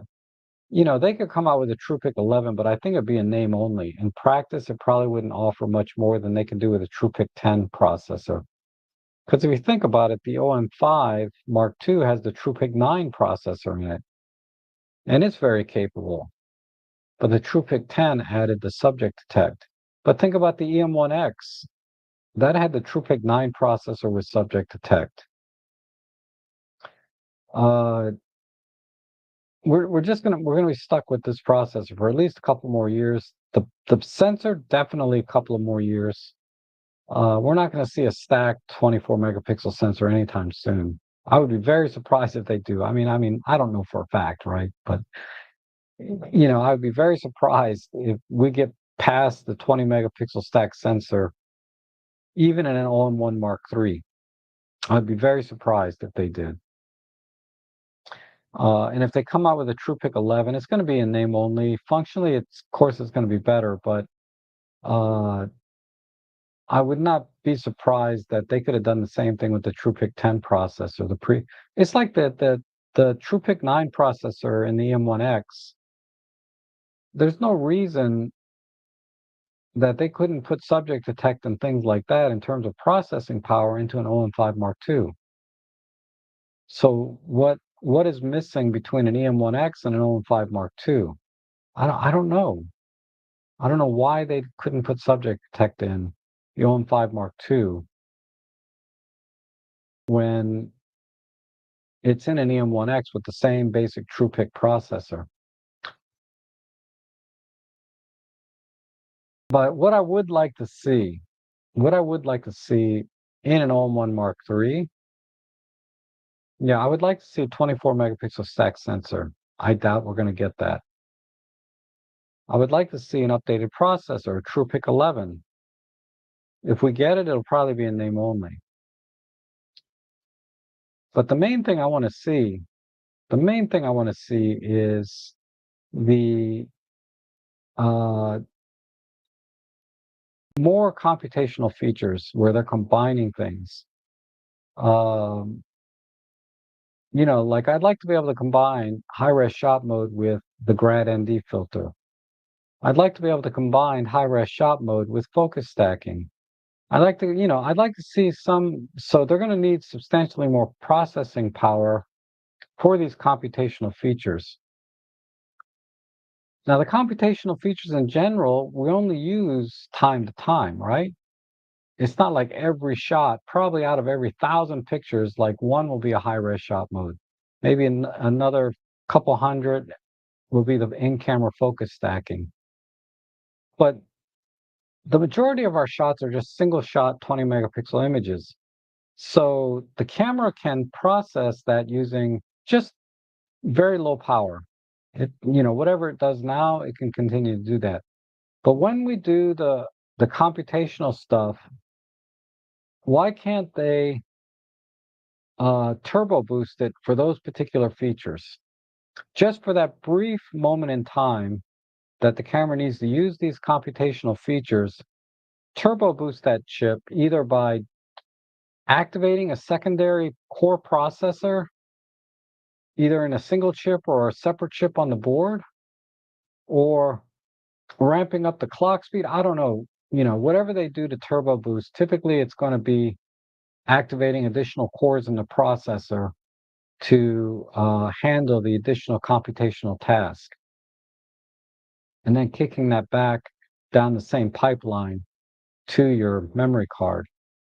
And that would be amazing, where if I want to engage high-res shot mode with focus stacking, that's when I'm going to have a very high drain on the battery, right? That's when I want to see, that's when they could kick in the turbo. But for the other 99% of my images, I feel like they could minimize battery drain on the camera if they could somehow set it up so that it only boosts or boost the processing power when it's doing the computational things, and not so much when it's doing just its normal photography and video. So that would impress me if they could do that.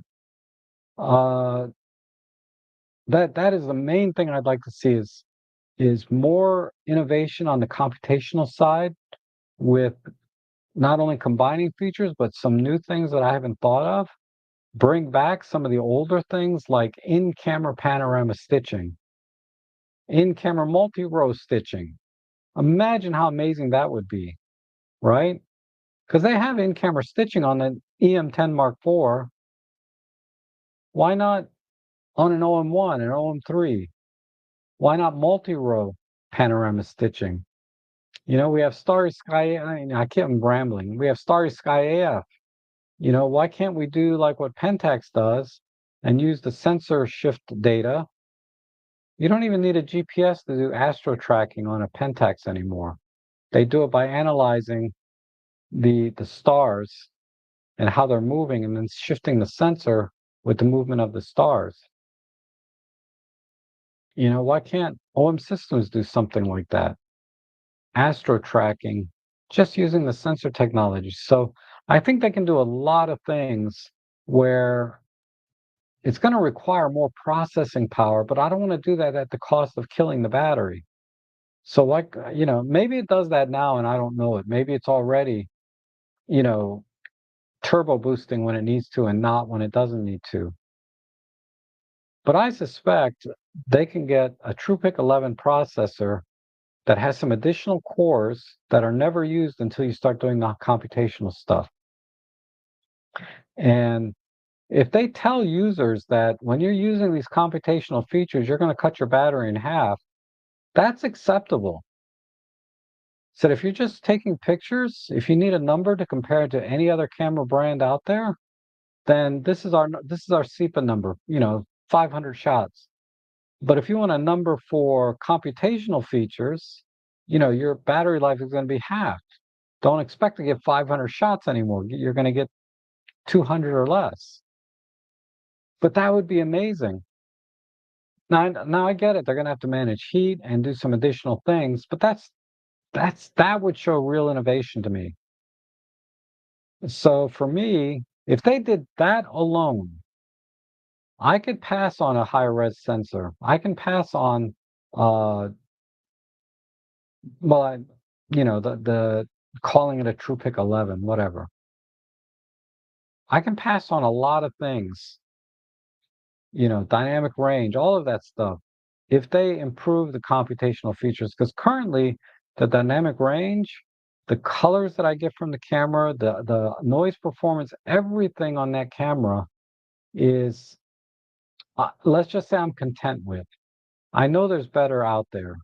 I know there's better dynamic range, better low noise performance out there with APS-C and full frame. I get that. But I'm content with the performance I'm getting out of the image quality because I have these computational features in my camera. If my Micro Four Thirds camera didn't have all these computational features in it,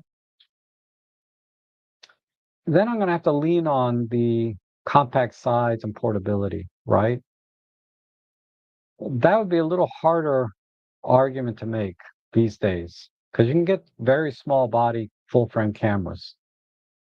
But the fact that we can lean on computational features in addition to the small compact size and weight of the overall system with the lenses, that's what keeps me in the OM system Micro Four Thirds family is all the capabilities and on top of that, the design and styling and everything. I love how the cameras look from the Pen F to the EM5s, the OM5s to the OM1s. I think they're beautiful cameras, especially my OM3 now. All of that combined is what keeps me in the OM system. And the next camera just has to just kick butt on the computational side. Do something no one else has ever done or is not going to be able to catch up with for years. Because look how long it took for Nikon and all these other guys to come up with pre-capture, pro-capture, in-camera stacking, all of that stuff. They're just now catching up, maybe over the last couple of years, but Olympus has had this forever. Live comp. How about improving live comp and live bulb, you know, so that we don't have any limitations on the bulb mode? Why is it capped at 60 seconds? Or why is the shutter capped at 60 seconds, I should say, the shutter speed? Just have it unlimited like bulb. Even bulb mode is capped at some amount of time. So yeah, expand the capabilities there and other things that will surprise us because I'm sure they're doing things that or can do things that we didn't think of, right? That's where I'd like to see improvement.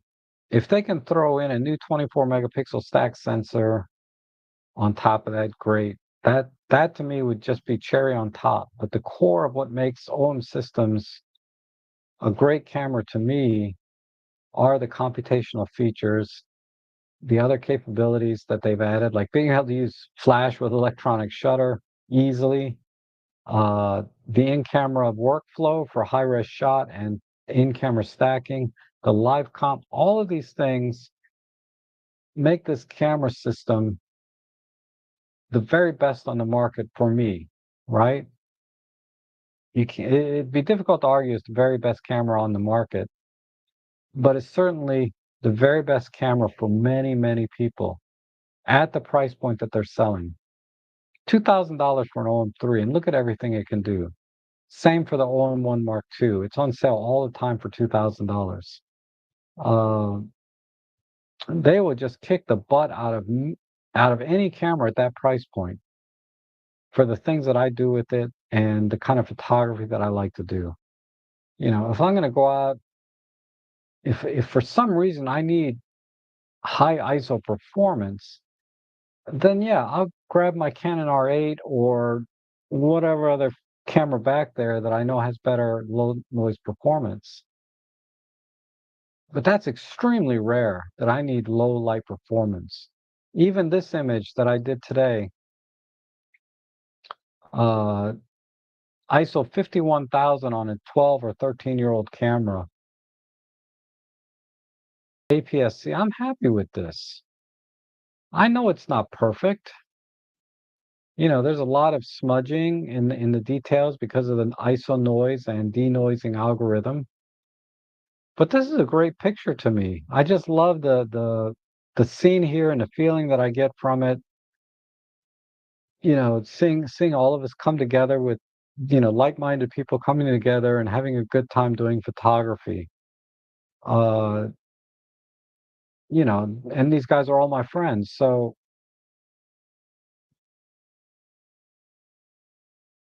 uh,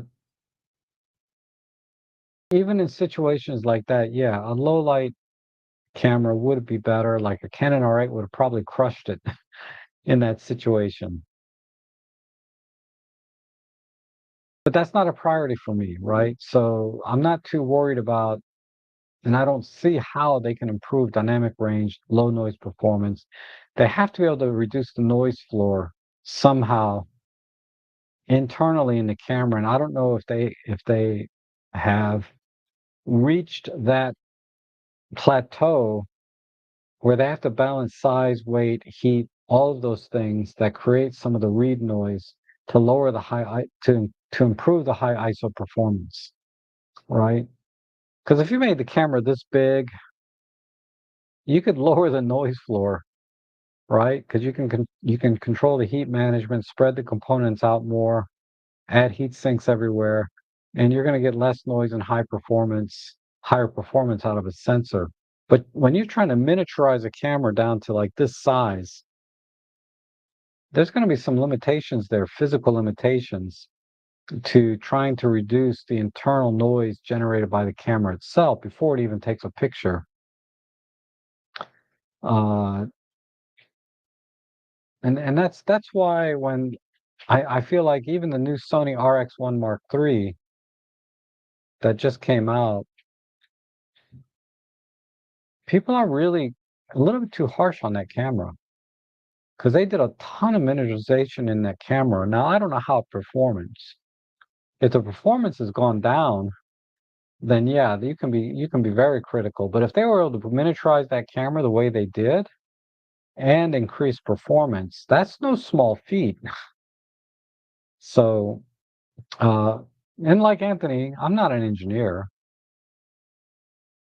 but I've read enough white papers and been doing this long enough that I had pretty decent feel for some of the arguments for trying to improve the noise performance of a camera and what the challenges are for that. Um, but do your own due diligence. Take everything I say with a grain of salt because I'm not an engineer. All right.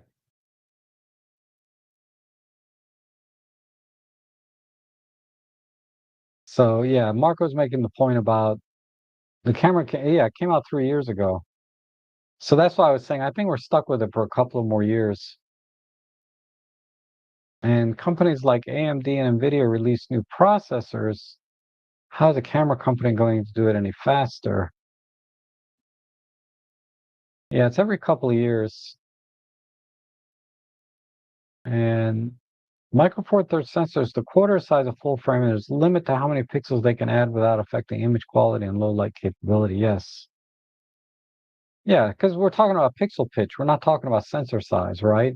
If you get a smaller and smaller pixel pitch, you got less well depth, and you're going to end up with a higher signal to noise ratio. It's pretty simple math, right? So that's why I talk about lowering the noise floor internally on the camera uh, to achieve better image quality. Well, I want the newest, latest tech, but dang, $13.99 for an OM1. Yeah, the OM1 Mark One is on sale for what, $13.99? I've seen it lower. I've seen it tiny bit higher, but we're definitely under $1,500 for an OM1 Mark One, and that camera just kicks the butt out of anything at its price point. And I use a 300 f4 for Astro. Yep, me too. It's awesome for that. It's awesome for that. And Plug Nickel says, for getting in the deep sky to see if some things that may interest you, you can't beat the ZOUD S50. I've heard of that camera, yes. ZWO, right? I have the ZW. I'd get up, but it's too painful. I have some ZWO stuff over there. I just haven't put it because my buddy Ben, I was gonna go up and hang out with him and put all this stuff together. Uh, but I kind of lost my spirit a little bit when he got sick. It's just every time I go out and do Astro, I think about him, and then I'm like not in the mood anymore. It's ironic. I should celebrate everything that he taught me in astrophotography and and do the best I can in honor of everything that he's taught me, with respect to everything that he's taught me. But I get very emotional when it comes to my friends and family and their challenges in life.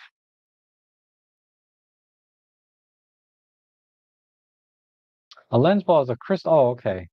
I suspected that's what it was, but I was thinking of maybe it's one of those. Well, anyway, but yeah, I have a couple of those crystal ball things. Never used them, but I should take it out more. I could have a lot of fun with that. And Anthony says, "Is Micro Four Third at its limits when it comes to pixel density? Is there anybody?" No, no, no. We're not anywhere near the limits of pixel density. Uh, I'll give. All right. Let me just give you some data first, okay? I'll give you a link to the website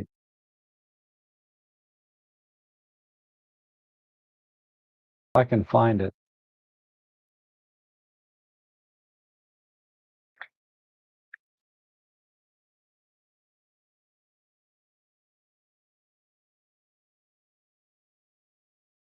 Okay, I'm gonna put a link in the chat here, and then I'll go to the page live. Where's my chat window? I hope I didn't end the stream. It's called Pixel Pitch. Okay, so let me go live to the page I just linked to.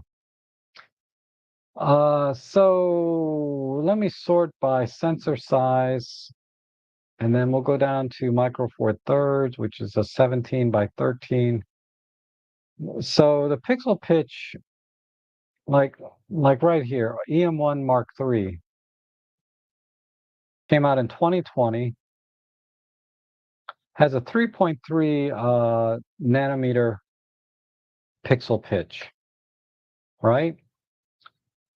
And then if we go to the uh, Sony A7R5,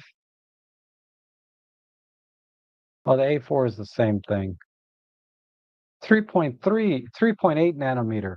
So, and these numbers are rounded apparently. So if we do 3.8 by 3.3,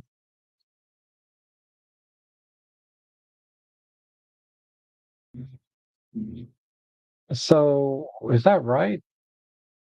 Times that equals that. Yeah.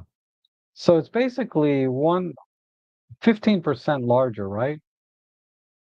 15% more well depth on a Sony A7R5.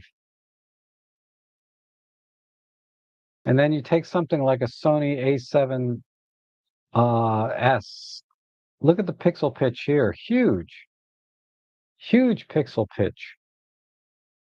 So this is gathering a ton more light versus the noise floor is still probably relatively the same across all of these bodies, right? Now, let's sort by pixel pitch.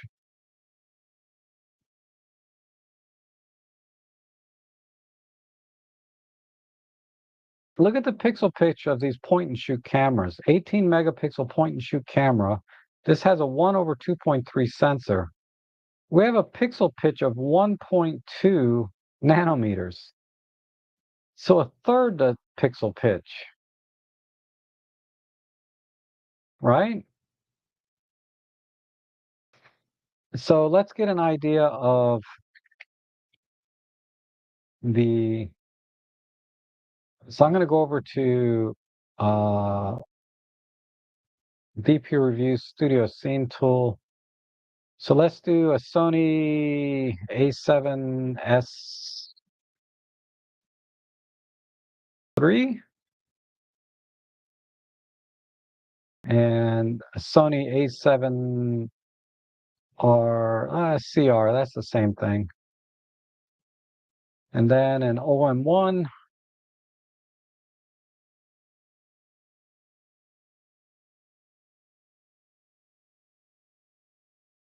And then let's pick a point and shoot camera. Let's see if I can find one. G7X, no, that's not really. G15, G16. I think the G15 is probably, oh, here, SX530HS, right? Is that even in the pixel density list? Canon,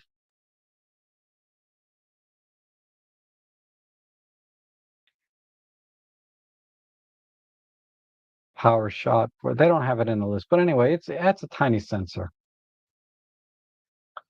Uh, Now I don't know, I don't think that camera even has RAW, but I'm going to zoom in. So let's go to just ISO 1600, right? And let me pick a darker area so we can look at the noise pattern. Look at the noise on the Sony A7S III, which has an 8 nanometer pixel pitch versus the A7CR, which has a 3.8 pixel pitch. There's a lot more noise here, right? You guys can do the same thing. Let me put this link in the description here. So go to this site. If you guys want to follow along, this is a great example of pixel pitch and, you know, our conversation here. Now the Canon, the Pentax, let me see if they have the Pentax. I'm just trying to find a tiny camera that has RAW. TG5. Well, no, that's not a good example. TG5 is a small sensor, but it's only 12 megapixels. Uh, But if I don't find LX7, yeah, this shoots raw. Okay, LX7 is a 1 over 1.7.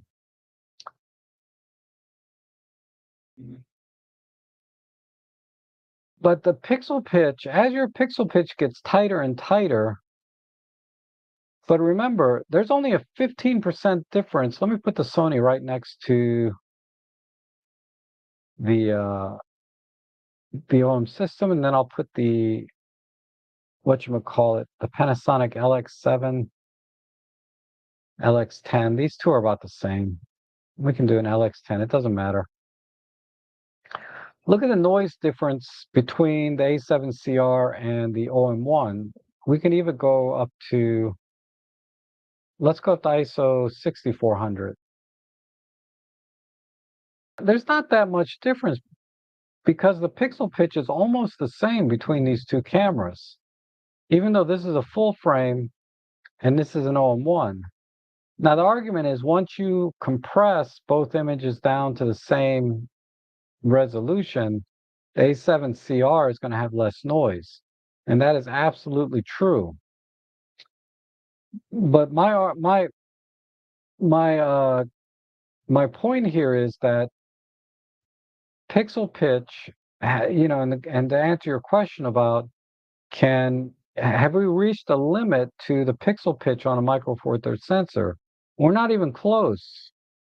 We could probably make an 80 megapixel Micro Four Thirds sensor, but this is what's going to happen. We're going to get this kind of noise, right? Does it go any higher? Let's see, 12,800. At this point, they almost all look the same. So I don't like to go too high because they all get ridiculous, right? But I mean, even A7S3, it looks the best, but it's a train wreck. So let's stick to say 3200.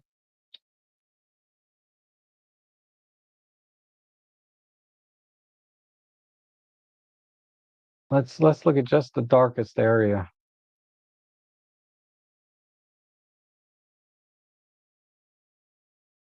So my point here is that we have not reached, to answer your question, we haven't reached the limit on pixel pitch on camera sensors. We can go even finer, 1.2 nanometers, right? So there's the links and my rationale for why that's the case. Now, if the links I provided are wrong with respect to the data that they're providing, then everything I'm saying is wrong. So that's why I'm saying you have to always do your own due diligence when it comes to trying to find out the answers to these kind of things.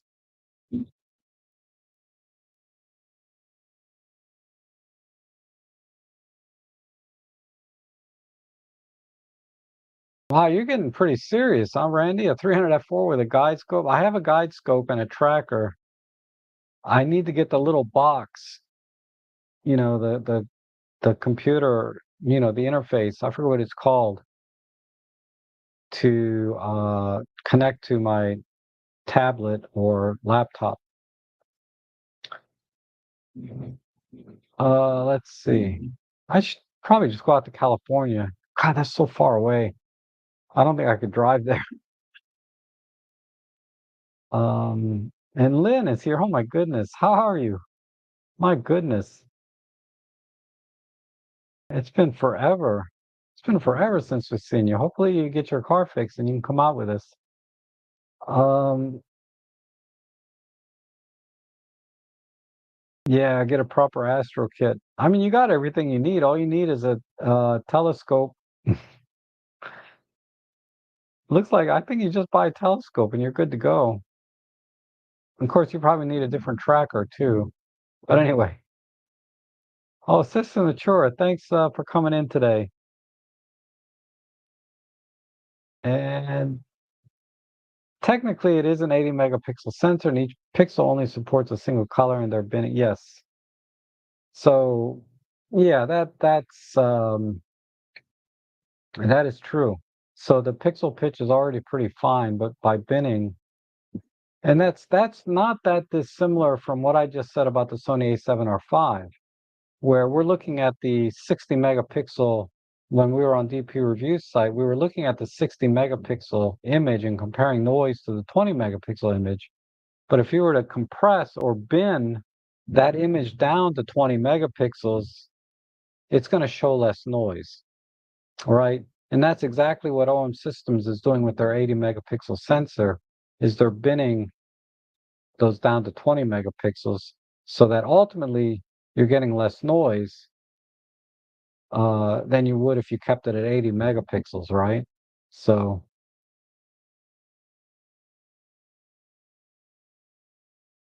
yeah, the ZWO, yep, the mini computer. Yeah, ZWO is pretty much established, right?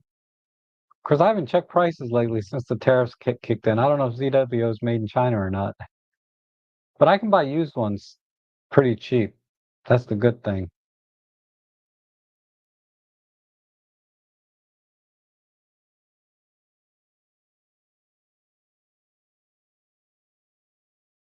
Yeah, sorts of the yeah. So yeah, I got to that part. I just wanted to kind of illustrate specific cameras like the A7R5 versus the OM1, and then I pixel pitch.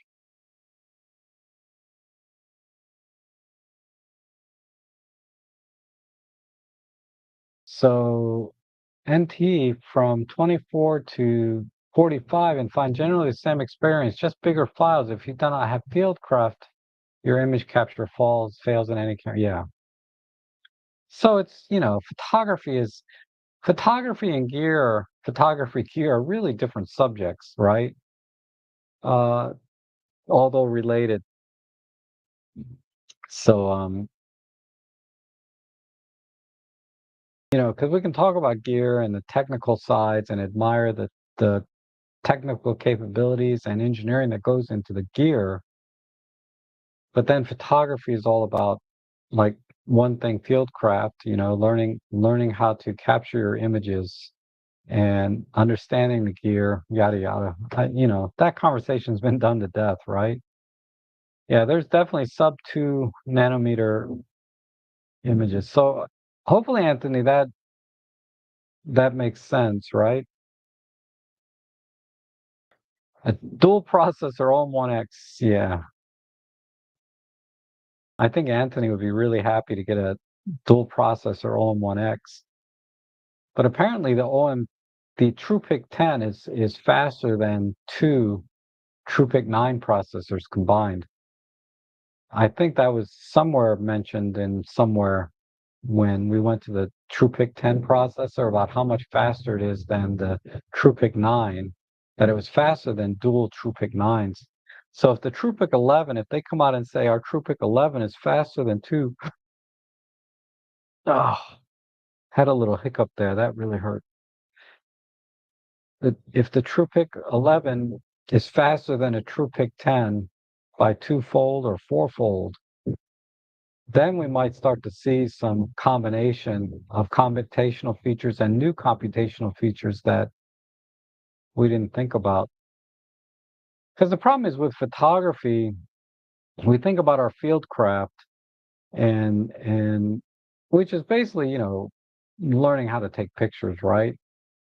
For whatever scene. So field craft for birding might be learning how to get closer without disturbing things and not seeing you, stuff like that, right?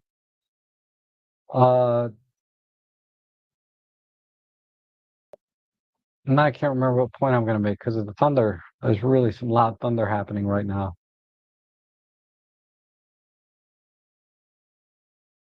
Sorry, I lost my train of thought. Must be time to go. There's hardly anybody left here anyway. Uh, not that it matters. I hope you guys have been enjoying the ad-free streams. I'm going to try and keep it up as long as I can. Uh, so long as you guys continue to support me this way, there's no reason to put ads on, right? So it's greatly appreciated.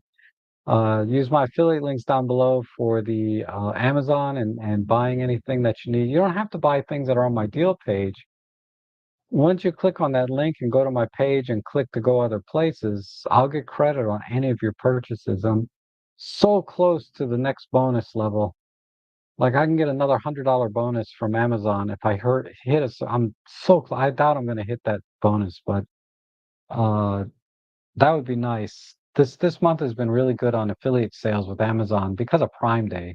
Next month I'll be back down to sub $100 commissions, but for the most part, uh, you guys are awesome. Participating, clicking the like button, subscribing, becoming members, buying me a coffee, making donations, using my affiliate links.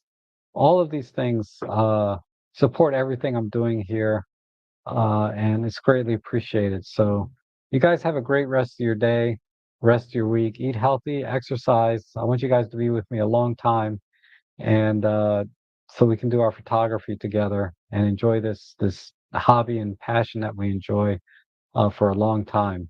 So, you guys take care, and I hope to see you again soon.